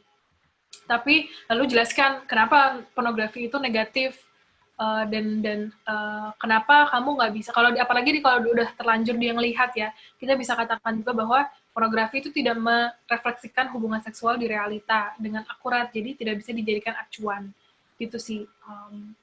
Kalau misalnya sudah kecanduan, sebenarnya kecanduan pornografi itu perlu ada kriterianya sendiri, dan sebenarnya kalau penelitian sebelumnya itu belum ada yang menemukan bahwa pornografi itu termasuk dengan gangguan adiksi. Tapi memang pola perilaku pornografi itu bisa bermasalah ketika itu mengganggu kehidupan sehari-hari si anak. Lalu anak misalnya nggak bisa melakukan tugas-tugasnya dengan baik karena ngelihat pornografi. Nah itu jadi udah bermasalah. Saran aku sih kalau misalnya sudah sampai bermasalah seperti itu memang perlu penanganan profesional dari tenaga kesehatan profesional seperti psikolog atau psikiater. Jadi lebih baik coba konsultasikan ke psikolog atau psikiater. Karena kalau sudah pola bermasalah seperti itu, takutnya kalau orang tua sendiri udah tidak bisa handle, karena itu perlu intervensi yang lebih dalam lagi. Gitu. Oke, semoga terjawab ya, Mams, pertanyaannya. Ini ada pertanyaan agak-agak mirip. Misalnya nih, siapakah yang lebih tepat sih sebenarnya untuk menjelaskan tentang seks ini atau pubertas kepada anak? Apakah bisa dari ibu ke anak laki-laki, bisa dari bapak ke anak perempuan, atau harus ibu ke anak perempuan atau ayah ke anak laki-laki? Itu gimana? Biasanya sih kalau misalnya masih kecil, misalnya sebelum pubertas ya, itu kalau misalnya ibu ke anak laki-laki, ayah ke anak perempuan itu masih nggak apa-apa, karena kan mereka masih anak kecil, belum pubertas gitu ya, belum memahami. Berarti umur ya, berarti ya. Tapi kalau udah pubertas memang lebih baik, dan biasanya memang anak nyamannya kayak gitu sih, anak perempuan ibu, anak laki-laki ayah. Berarti sebenarnya nggak ada keharusan ya, maksudnya kalau anaknya masih di bawah umur itu boleh siapa aja. Jadi begitu udah mulai pubertas baru dianjurkan untuk yang gendernya sama, gitu ya? Ya. Ini ada pertanyaan lagi gini katanya, anak saya tuh udah umur 13 tahun, kami belum pernah menceritakan tentang apapun tentang seks gitu ya. 13 tahun berarti kan udah melewati beberapa tahap penjelasan tentang bagian tubuh dan lain-lain ya. Berarti dari umur 0 sampai 13 tahun ini sama sekali belum ada penjelasan tentang Kespro gitu ke anaknya. Bagaimana cara memulainya? Maksudnya it's never too late to explain dong gitu kan.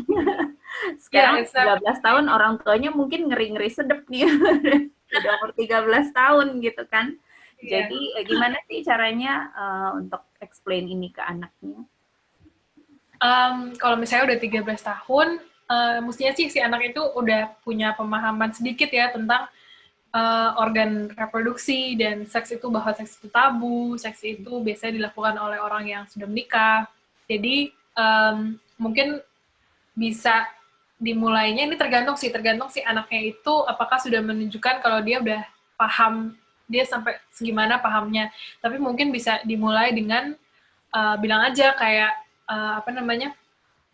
nah ini mama atau papa pingin ngobrolin sesuatu yang sebenarnya mestinya dari dulu udah kita omongin sih, tapi kita belum sempat ngomongin, tapi pengen ngomongin sekarang nih tentang kesehatan seksual dan reproduksi, tentang organ reproduksi kamu, tentang pubertas, tentang hubungan romantis, pacaran, dan hal-hal yang mungkin kamu alami ketika kamu berpubertas atau sedang menjalani pubertas. Lalu mungkin bisa mulai dari awal tuh, mulai dari kalau nama-nama organ mungkin dia udah tahu ya, tapi mungkin bisa dianjurkan kayak misalnya ya gak apa-apa, kamu gak perlu malu bahwa ini namanya penis, ini namanya vagina.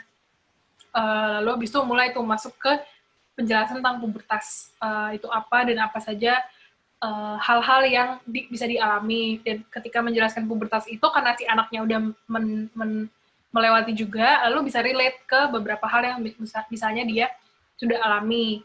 Itu misalnya jakunnya udah tumbuh atau dia udah tambah tinggi. Jadi ketika menjelaskan itu bisa menghubungi juga dengan beberapa hal yang memang sudah dia alami. Lalu mungkin udah masih bisa mulai dibangun situasi atau kondisi sikon yang positif itu ya, bisa mengatakan bahwa walaupun selama ini kita belum pernah ngomongin, tapi kami pengen kamu tahu bahwa misalnya kamu mau bertanya atau kamu mau cerita, itu kita akan ada di sini untuk kamu, dan kita mau membantu kamu melewati perubahan-perubahan ini dengan baik. Mungkin bisa dimulai dari situ, Miss. Ya, jadi berarti sebenarnya agak sedikit mundur ya diceritainnya. Tahapan-tahapannya, tapi sesuai dengan umurnya sekarang. Maksudnya umur 13 itu berarti kan kita harus respect boundaries-nya mereka juga kan. Nah, untuk pertanyaan selanjutnya nih, anak saya cowok umur 9 tahun, dia ini sangat kritis, dan most of the time dia belajar dengan mencoba atau eksperimen itu tadi ya. Bagaimana seandainya ketika saya informasikan tentang seks ini, malah membuat dia pengen mencoba? Nah, gimana tuh?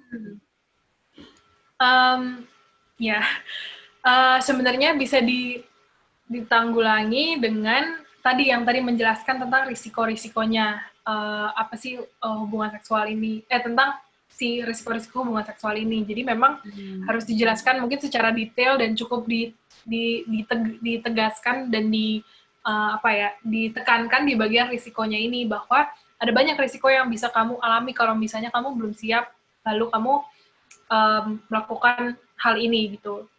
Karena sebenarnya itu sangat sulit untuk kita mengontrol dia tidak akan mendapatkan informasi tentang hubungan seksual di luar sana gitu. Karena itu udah sangat udah nggak bisa dikontrol, apalagi kalau dia punya gadget sendiri dan lain-lain. Jadi walaupun mungkin kita agak takut-takut nih si anak akan gimana, kemungkinan besar in the future dia akan mendapatkan informasi tentang itu. Jadi lebih baik dari orang tua. Tapi dengan menekankan menekankan tentang risiko-risiko yang tadi, dan bahwa kamu bertanggung jawab dengan tubuhmu dan juga tentang kesehatan seksual dan reproduksi kamu itu bagian dari kamu sedang memikirkan masa depan kamu juga gitu. Karena ketika kamu mengalami risiko-risiko ini, itu kan pasti akan mempengaruhi kamu dan masa depan kamu secara negatif. Jadi jangan sampai hal itu terjadi gitu. Jadi mungkin ditekankan di bagian risiko-risikonya. Berarti sebenarnya edukasinya harus tetap dari orang tua ya, walaupun nanti anaknya tahu dari luar, tapi paling penting dia tahu dari keluarganya dulu. Oke. Ada bapak-bapak ternyata di sini keselip satu. Jadi bapak ini bertanya, boleh nggak kasih tips dan peranan ayah dalam mengedukasi maupun kasih guidance ke anak-anak tentang sex education ini? Gimana nih? Anaknya usianya di bawah 5 tahun. Bapak-bapak ya. Kalau misalnya di bawah 5 tahun, itu sebenarnya usia yang bagus banget untuk udah mulai mencoba membangun situasi dan lingkungan yang positif tentang kesehatan seksual dan reproduksi. Jadi, mungkin ini perfect timing gitu ya untuk para ayah-ayah, bapak-bapak untuk membiasakan anaknya juga mendiskusikan hal-hal tabu ini bersama dengan dia. Jadi mungkin sembari misalnya ibunya, jadi mungkin ibu sama bapaknya bisa sama-sama memberikan informasi itu ke anaknya. Jadi dan saling komunikasi juga ya, misalnya ibunya udah memberikan informasi apa itu beritahu ke bapaknya dan bapaknya nanti mungkin bisa melengkapi gitu. Jadi sebenarnya it's a really good time untuk mulai mulai menumbuhkan situasi yang positif untuk Cashpro. Jadi saran aku sih langsung mulai dengan yang tadi ini aku jelaskan untuk umur mungkin kalau agak mundur juga nggak apa-apa. Terus udah mulai nih bicarakan hal-hal yang nih aku tulis di sini tentang hubungan seksual, mungkin tentang bayi itu dari mana gitu. Dan menurut aku kalau misalnya dari bapak-bapak sih mungkin ada banyak norma dan stigma-stigma yang mungkin membuat kadang-kadang bapak-bapak itu malu untuk menjadi vulnerable atau malu untuk bercerita secara gamblang dan jujur ke anak-anaknya. Nah itu menurut aku it would be so good atau sangat baik sekali kalau misalnya bapak-bapak ayah-ayah di sini untuk tidak mengikuti hal-hal itu. Jadi tetap jujur aja, tetap tunjukkan ke anak bahwa kita juga, maksudnya si ayah atau bapak itu mau jujur, mau bercerita, mau mendengarkan, mau memahami, mau berempati, karena itu menjadi itu benar-benar membangun lingkungan yang positif yang tadi itu sih, Miss. Jadi kalau menurut aku it's perfect timing untuk udah mulai bicarakan hal-hal Cashpro ini dengan situasi yang positif dan dengan keterbukaan dan dari si ayah itu.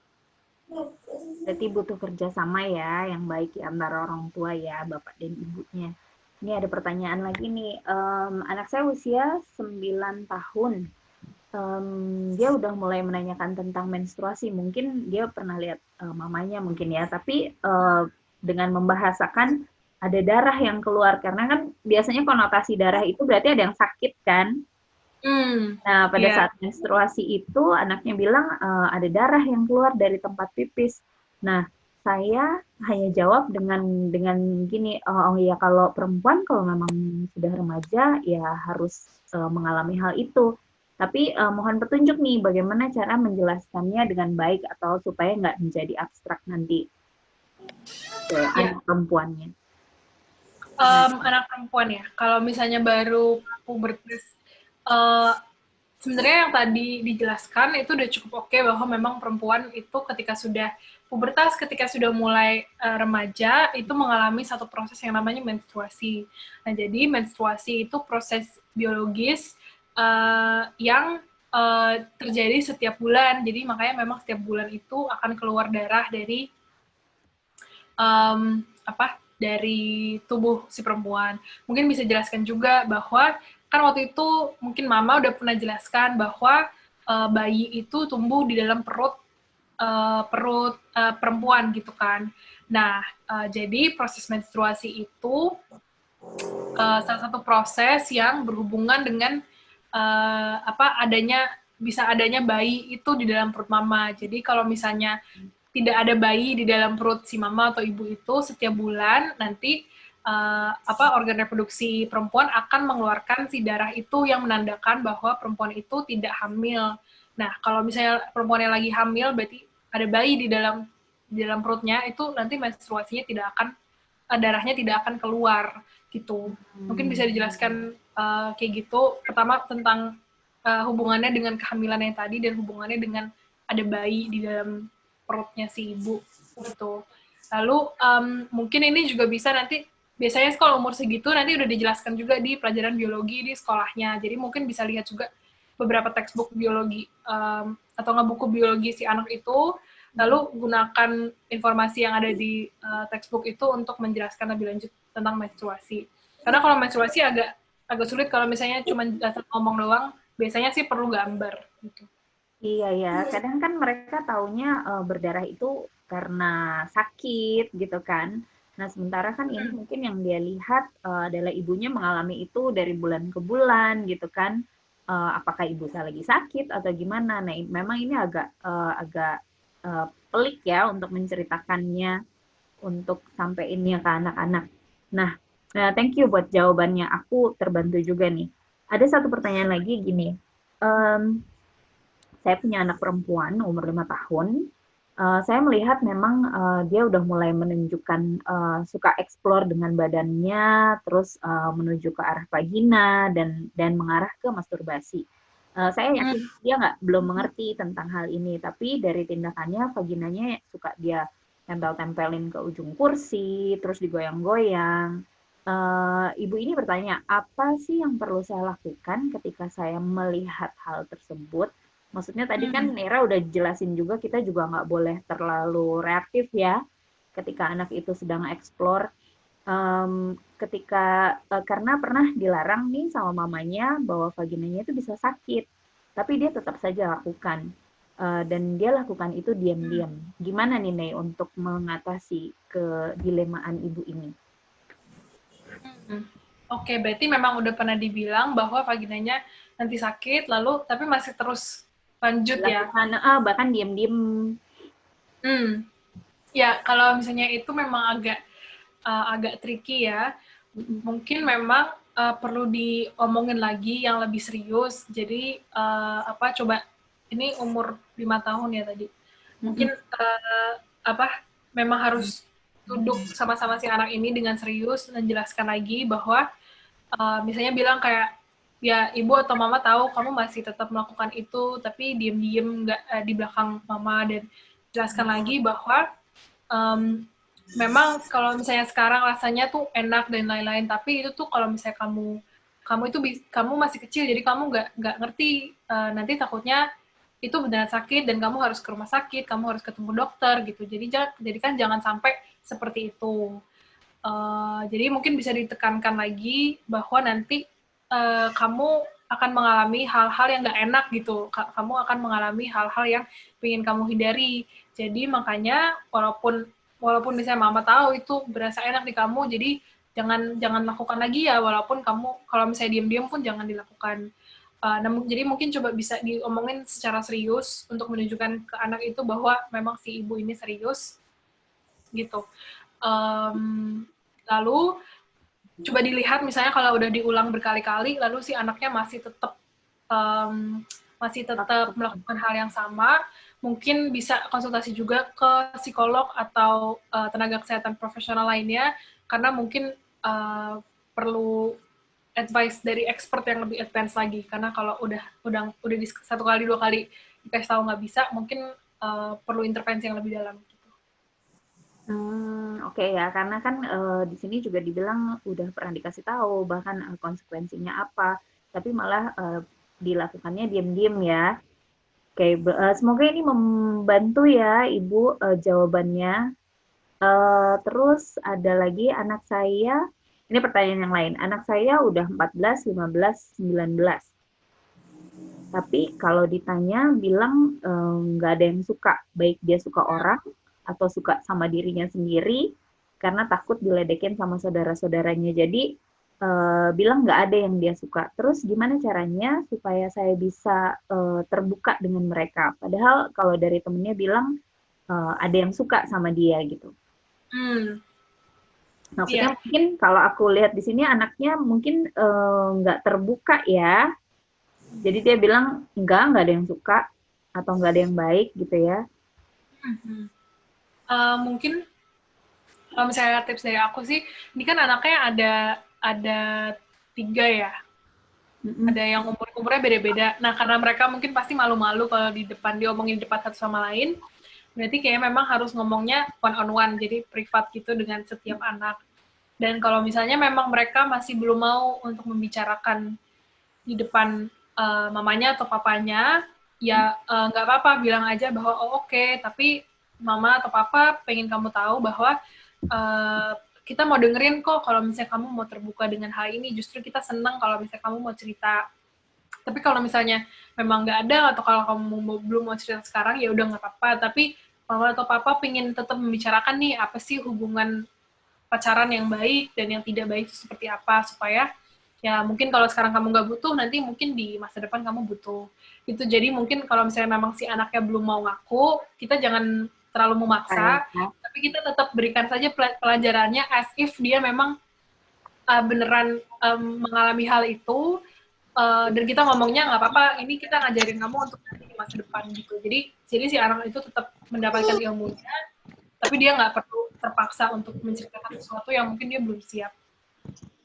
Ya, sebenarnya berarti mendorong keterbukaan untuk cerita itu dimulai juga dari orang tua ya. Mungkin anak-anaknya tertutup karena orang tuanya juga nggak banyak memberikan informasi tentang Kespro ini ya nih.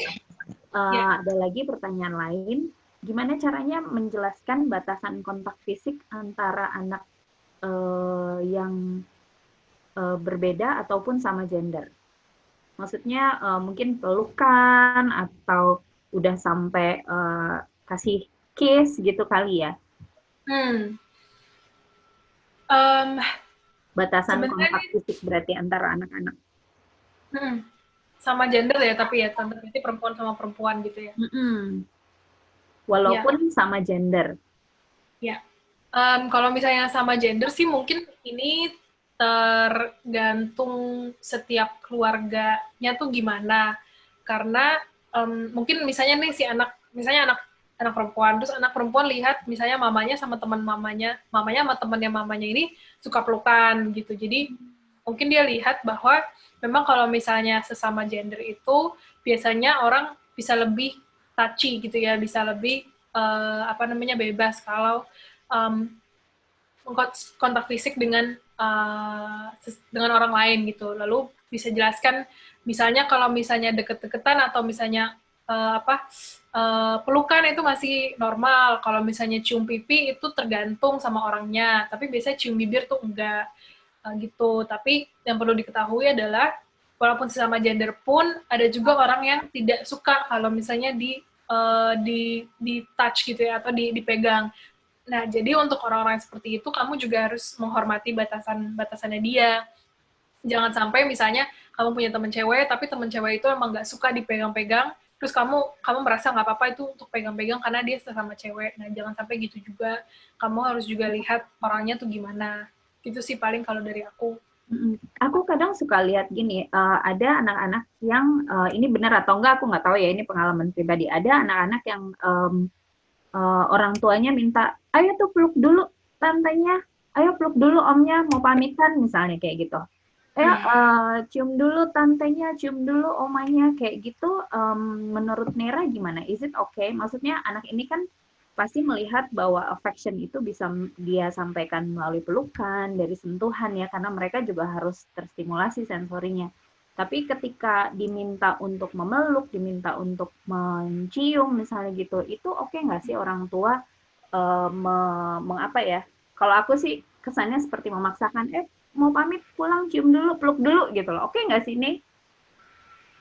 Sebenarnya ini pertanyaan yang menarik ya tante, karena tante Miss karena aku ngeliat juga sekarang udah banyak orang tua yang menyadari bahwa mungkin anaknya nggak selalu nyaman untuk kiss atau peluk orang-orang yang mungkin dia nggak terlalu kenal gitu ya, apalagi.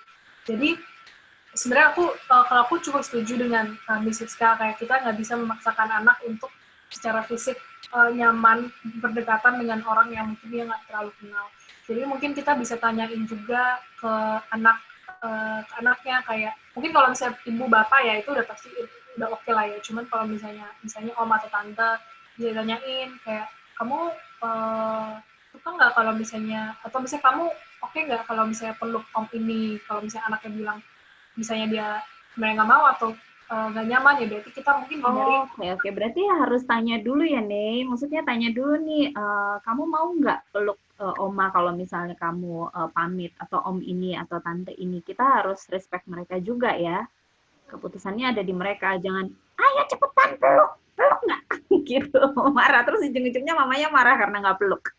Ya, jadi mungkin dari sebelum ketemu sama orangnya udah ditanya dulu kayak, kamu nggak apa-apa. Okay. Jadi ketika kita tahu, dia nggak apa-apa, ya nggak apa-apa, misalnya kita nanti, jangan lupa peluk om itu. Tapi kalau misalnya dia misalnya nggak mau, kalau misalnya ya udah tos gitu. Kadang kan orang tua juga kadang suka nggak enak. Kamu tuh ya disuruh peluk tadi sama mama nggak mau gitu. Kasian ya Iya. anaknya ya. Jadi sebenarnya Iya. batasan kontak fisik ini kembali lagi orang tua tetap harus respect keputusan anaknya ya, no matter how small they are or umurnya masih kecil atau gimana ya. Kita harus Iya. tetap tanya ke anaknya. Oke. Ada lagi nih, ada pertanyaan nih gini, banyak banget nih, kita masih punya 20 menit, tenang aja. Yang mau tanya silakan. Anak saya umur 3 tahun, 2 bulan, dia sangat senang memegang payudara saya, terutama ketika dia mau tidur. Ini sama kayak anak saya dong. Apakah kebiasaan itu harus dihilangkan atau gimana? Ini kayaknya comfort zone-nya dia. Dia udah lepas ASI belum nih, Bu? Gimana nih kebiasaan Hmm. memegang payudara ini? Kalau anaknya mau bobo. Kalau kebiasaan megang payudara ya, uh, ini sebenarnya agak tricky juga karena mungkin uh,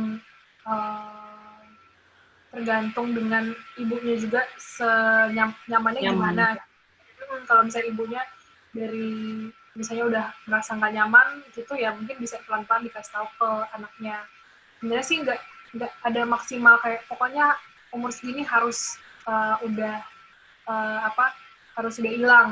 Tapi mungkin yang perlu dijelaskan misalnya kayak kamu kalau misalnya lagi di depan orang lain jangan sampai kayak gitu ya karena itu untuk nanti ketika lagi bobo aja gitu misalnya. Tapi ini kembali lagi kalau misalnya mendingan dihilangkan kapan itu mungkin nanti tergantung sama ibunya, nggak apa-apa sih kayak ibunya nyamannya gimana gitu. Iya, Tapi iya, kalau iya. misalnya kalau udah apalagi kalau udah mau mulai pubertas gitu ya itu lebih baik sih udah nggak seperti itu. Iya ya, ini kayaknya kalau masih umur 3 nih, aku lihat dia kayak lagi mencari transisi kenyamanan, apakah dia baru lepas ASI, atau gimana, ini pasti ada faktor lain ya. Tapi ketika ibu itu udah merasa nggak nyaman, baiknya dijelaskan ke anaknya, supaya anaknya juga tahu bahwa hal itu nggak membuat ibunya nyaman, apalagi di depan umum. Tapi sini kayaknya masih aman ya kalau mau tidur aja ya. Mungkin Iya. diajak bicara baik-baik kalian nih ya. Iya. Oke, semoga terjawab ya pertanyaannya. Ada pertanyaan lagi. Umur berapa sih kira-kira anak-anak multi merah akan sensation bermasturbasi? Apakah benar di usia 4 atau 5 tahun mereka sudah bisa merasakannya? Ini sama ya kayaknya pertanyaannya sama yang tadi ya, mirip-mirip ya. Kalau sensasi masturbasi sih kayak yang tadi aku sempat jelaskan dari dia bayi itu juga udah kadang-kadang dia udah tahu oh itu terasa enak kalau misalnya dia pegang gitu. Jadi dari sangat kecil juga sebenarnya anak udah bisa merasakan bahwa itu enak. Ya mungkin mereka memang nggak berpikir tentang seks ketika mereka pegang, tapi mereka merasakan oh itu ada sensasi yang enak dari umur bayi juga itu bisa aja sih.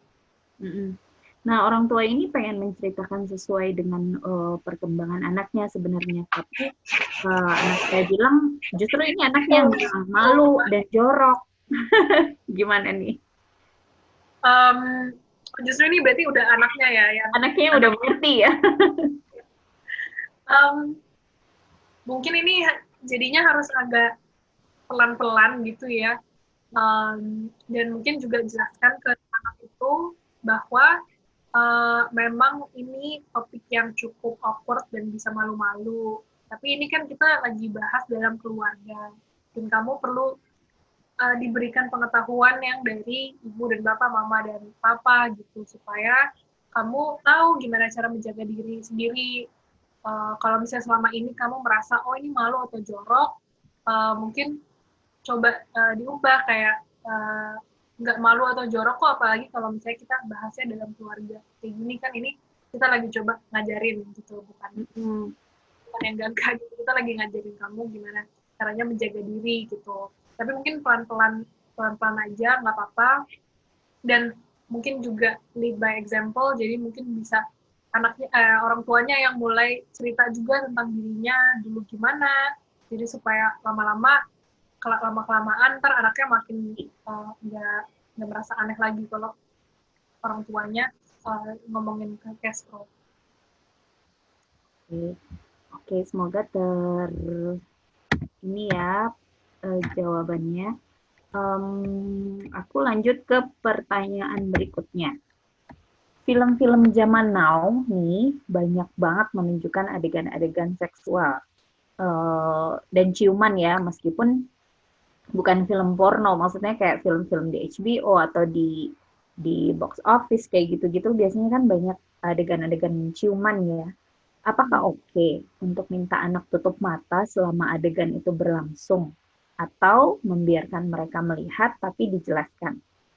Gimana baiknya, Meg? Pertama kalau misalnya terkait dengan film, yang pasti film-film yang ditujukan ke anak itu sebagai orang tua juga harus lihat dulu ratingnya itu gimana ya. Jadi sebelum misalnya nonton film di depan anak, mendingan dilihat dulu itu PG-13 atau misalnya restricted gitu-gitu. Jadi jangan sampai misalnya anak 12 tahun atau 8 tahun gitu melihat yang PG-13 gitu. Jadi sebagai preferensi juga coba lihat rating si film atau TV itu. Lalu kalau misalnya tentang tutup mata, itu sih sebenarnya masih tidak ada jawaban yang pasti. Tapi memang secara umum anak itu kalau misalnya disuruh tutup matanya, ini sebenarnya setiap anak tuh beda-beda gitu ya. Tapi kalau misalnya kalau kita tahu, oh ini si anak ini kalau misalnya dibilang enggak, biasanya mereka juga tetap akan melakukan atau cari-cari sendiri gitu. Nah, kalau misalnya karakteristik anaknya seperti itu, yang mungkin agak kurang pas kalau misalnya kita suruh dia tutup mata terus gitu. Karena nanti in the future paling most likely dia juga akan melihat atau mungkin justru dia akan cari sendiri gitu. Jadi mungkin tergantung karakteristik anaknya juga. Tapi mau kita suruh dia tutup mata atau enggak, lebih baik memang udah diberikan penjelasan aja sih tentang aktivitas seksual ini, bahwa biasanya ini dilakukan oleh orang dewasa yang sudah berkomitmen dan menyayangi satu sama lain gitu. Atau oke nggak kalau misalnya orang tua juga harus melihat ketika nonton bareng nih, orang tua juga harus melihat, kan ada guidance buat umur. Biasanya tuh ini nggak proper untuk ditonton untuk anak di bawah umur. Kayaknya lebih wise begitu ya, supaya jadi juga nggak pusing jadinya. Ya, kalau mau nonton bareng-bareng, ibunya mesti lihat dulu nih, ini perlu parental guide atau enggak, ini bisa ditonton sama anak-anak atau enggak, proper atau enggak, atau udah ada kekerasan di sana, kayak gitu-gitu juga berarti orang tua harus jeli ya, Nek ya. Iya, jadi untuk prevensi dari awal itu udah disiapkan dulu, tapi kalau misalnya terlanjur gitu ya, atau gimana, ya nanti berikan penjelasan juga. Oke, next question ya. Apakah ada batasan umur? Apakah ada batasan umur untuk anak perempuan mencium bibir papanya? Karena anak saya perempuan terbiasa kiss papanya, kiss sayang itu bibirnya gitu. Gimana nih? Umur 7 tahun. Kalau umur 7 tahun sih, saya masih nggak apa-apa ya, apalagi belum pubertas juga. Ini mungkin balik lagi nanti tergantung anaknya gimana. Biasanya kalau udah puber nanti dia mulai nggak mau cium bibir ayahnya, dan kalau memang nggak mau ya lebih baik juga jangan paksa gitu sih. Oke.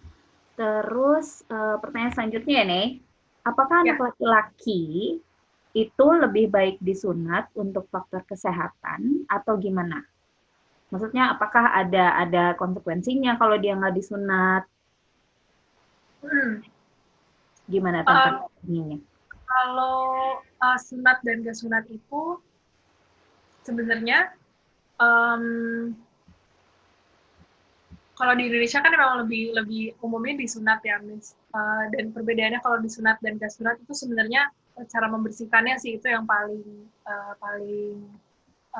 signifikan. Karena kan kalau misalnya nggak disunat itu kan nanti ada bagian yang di atasnya itu tuh. Nah, itu tuh kan menutup sebagian penisnya. Nah, itu jadi kalau misalnya nggak disunat berarti memang praktik kebersihannya harus agak berbeda dan harus lebih bersih daripada kalau misalnya disunat. Dan biasanya kalau kenapa direkomendasikan disunat itu supaya lebih bersih, karena membersihkannya juga lebih gampang dibandingkan kalau nggak disunat gitu sih. Nanti kalau misalnya bagian kalau sunat dan nggak sunat mungkin lebih cocok tanyain ke dokternya, karena dokternya yang lebih tahu mungkin. Nanti dokternya bisa rekomendasikan. Tapi yang paling signifikan sih itu beda cara bersihinnya. Itu yang perlu diperhatikan. Oke. Jadi itu lebih ini ya, lebih ke orang tuanya juga ya, cara penjelasannya ya ke anak. Ada pertanyaan lagi, pertanyaan selanjutnya, apakah boleh, ini tadi kayaknya udah ditanya deh, cewek atau cowok mandi bareng, ya, tapi ini sepupu. Gimana cara jelasnya ke anak? Kalau misalnya nggak boleh, berarti ini pilihan orang tuanya untuk nggak boleh ya. Kalau tidak boleh, bagaimana menjelaskannya ke si anak?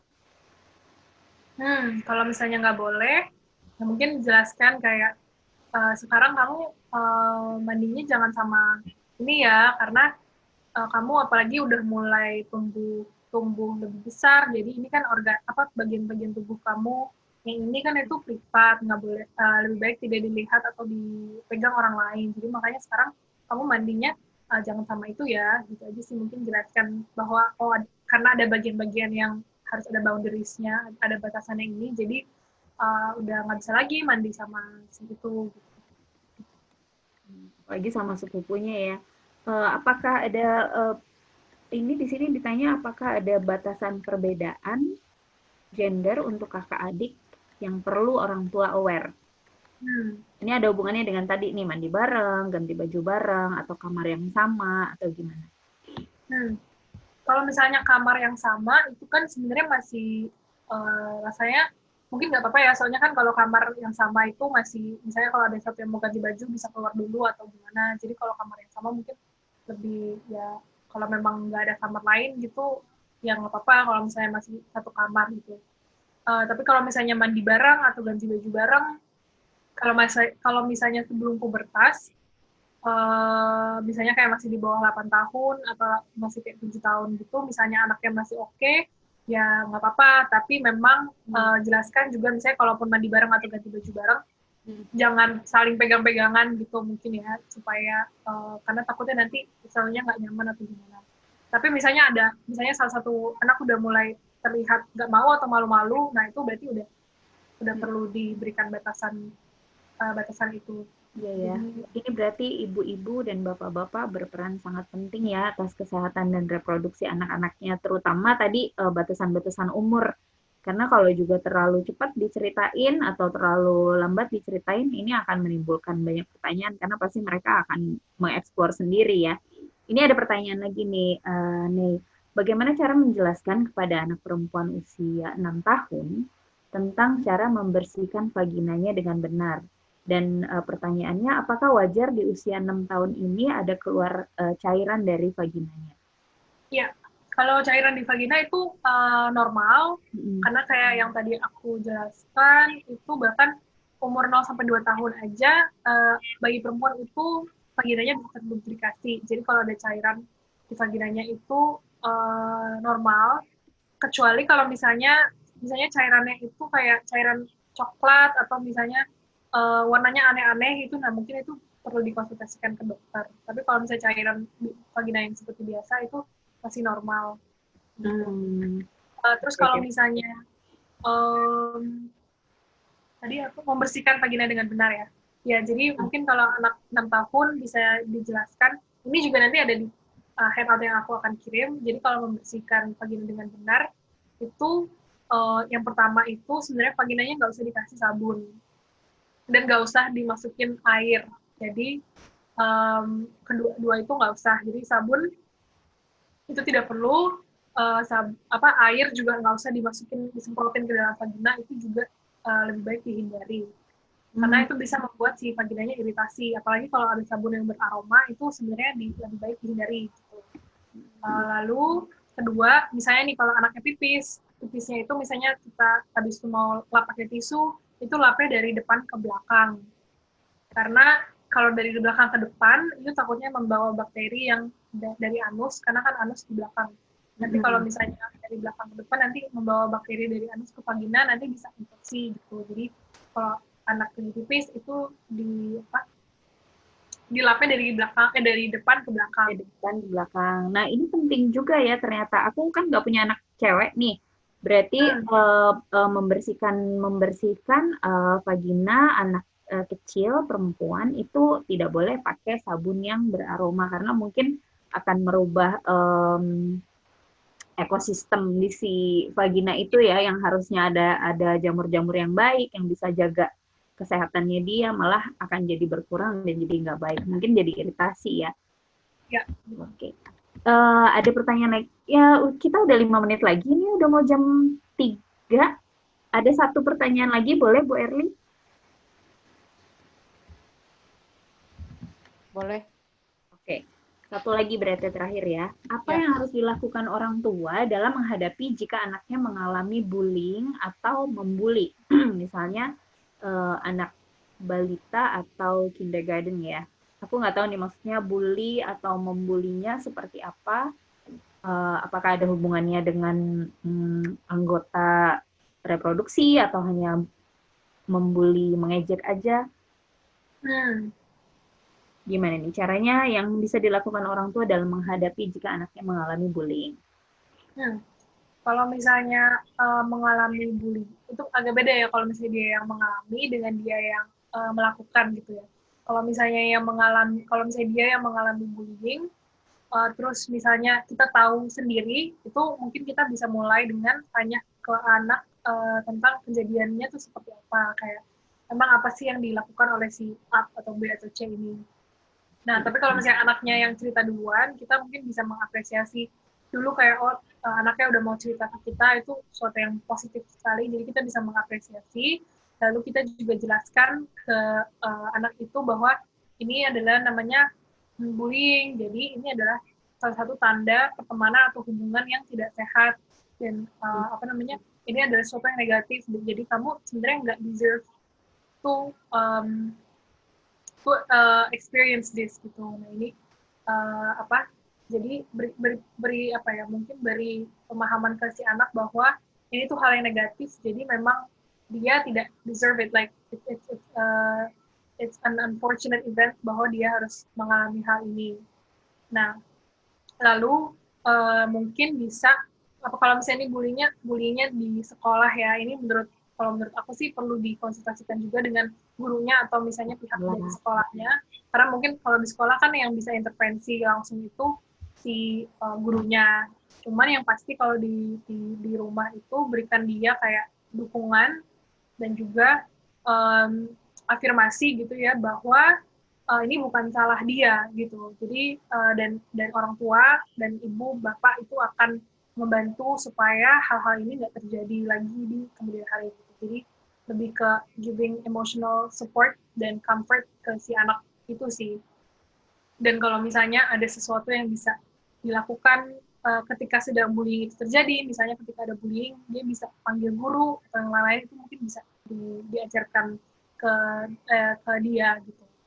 Kalau misalnya anaknya yang menjadi pelaku bullying, itu kita juga perlu bicarakan dengan pelan-pelan, memberikan dia pemahaman bahwa ini namanya bullying dan ini tidak baik, dan coba tumbuhkan empati ke si anak itu untuk untuk ajak dia berpikir, kayak coba kamu bayangin kalau misalnya kamu jadi dia, kan kamu sedih, kan kamu nggak nyaman gitu. Jadi kita kan jangan sampai membuat orang lain tersakiti atau nggak nyaman gitu. Jadi menurut aku sih penting untuk menumbuhkan empati itu, dan juga menjelaskan bahwa kalau misalnya kamu memperlakukan teman-teman kamu seperti ini, nanti orang-orang jadi nggak mau jadi teman kamu, nanti kamu karena kamu menyakiti teman-teman ya, itu kan hal yang negatif, jadi nanti kamu akan kesulitan, misalnya kamu kayak gini terus, kamu akan kesulitan untuk punya teman, it's not a good thing, dan lain-lain gitu.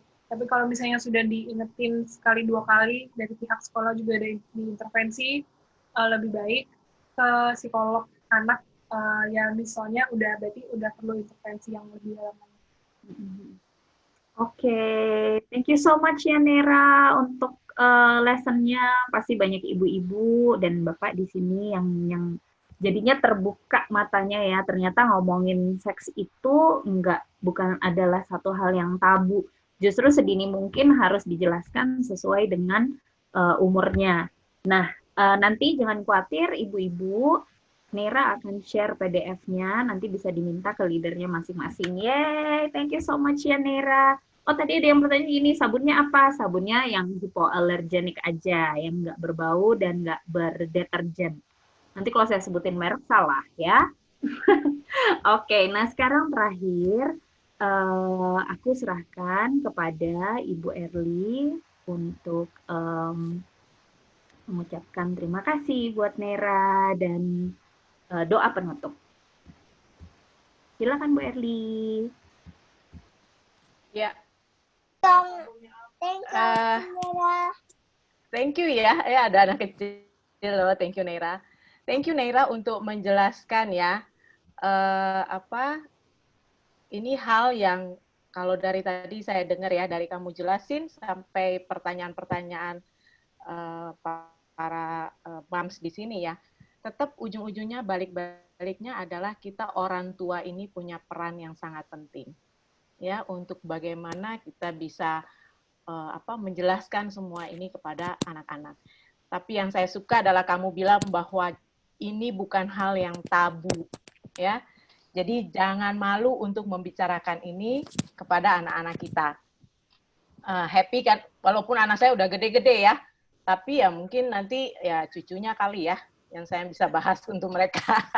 Paling tidak sudah ada pengetahuan tambahan gitu ya sebagai orang tua gitu. Tapi sekali lagi Neira, thank you ya untuk kamu bisa membawakan ini simple kata-kata yang mudah dimengerti ya dan gampang untuk kita orang tua bisa menjelaskan ini kepada anak-anak kita. Sekali lagi thank you untuk Neira waktu dan kesempatannya ya Nei untuk Thank bisa you so much, berbagi. Thank you untuk Miss Siska juga sebagai moderator Sama-sama Bu. yang sudah mengarahkan acara ini ya untuk bisa lebih teratur. Thank you untuk semua moms. Ada sebagian yang sudah keluar tapi yang masih ada. Thank you sekali lagi untuk waktunya untuk kita bisa belajar bersama-sama. Oke, sebelum kita tutup kita doa dulu. Tuhan, terima kasih untuk hari ini, terima kasih untuk waktunya Tuhan, di mana kita bisa belajar lagi Tuhan, sebagai moms Tuhan, bagaimana kita bisa mengerti Tuhan, bicara tentang hal-hal yang bagi kita mungkin ini tabu dan risih, tetapi hal yang luar biasa yang kita mendapatkan ini Tuhan, yang kita tidak perlu Tuhan untuk bisa mencari orang yang kita harus benar-benar minta bantuan untuk mereka bicarakan, tetapi kita sendiri diajarkan supaya bagaimana kita bisa menjelaskan ini kepada anak-anak kita. Terima kasih Tuhan untuk Neira yang sudah membawakannya. Terima kasih bahwa kita mendapatkan Tuhan pelajaran ini dari anak 0 sampai 17 tahun. Terima kasih untuk setiap kesempatan yang Kau berikan di mana kita bisa belajar dan belajar sebagai orang tua. Kita tahu ini bisa menjadi satu hal yang luar biasa untuk masa depan anak-anak kita Tuhan. Terima kasih Tuhan. Hanya dalam nama Tuhan Yesus kami berdoa.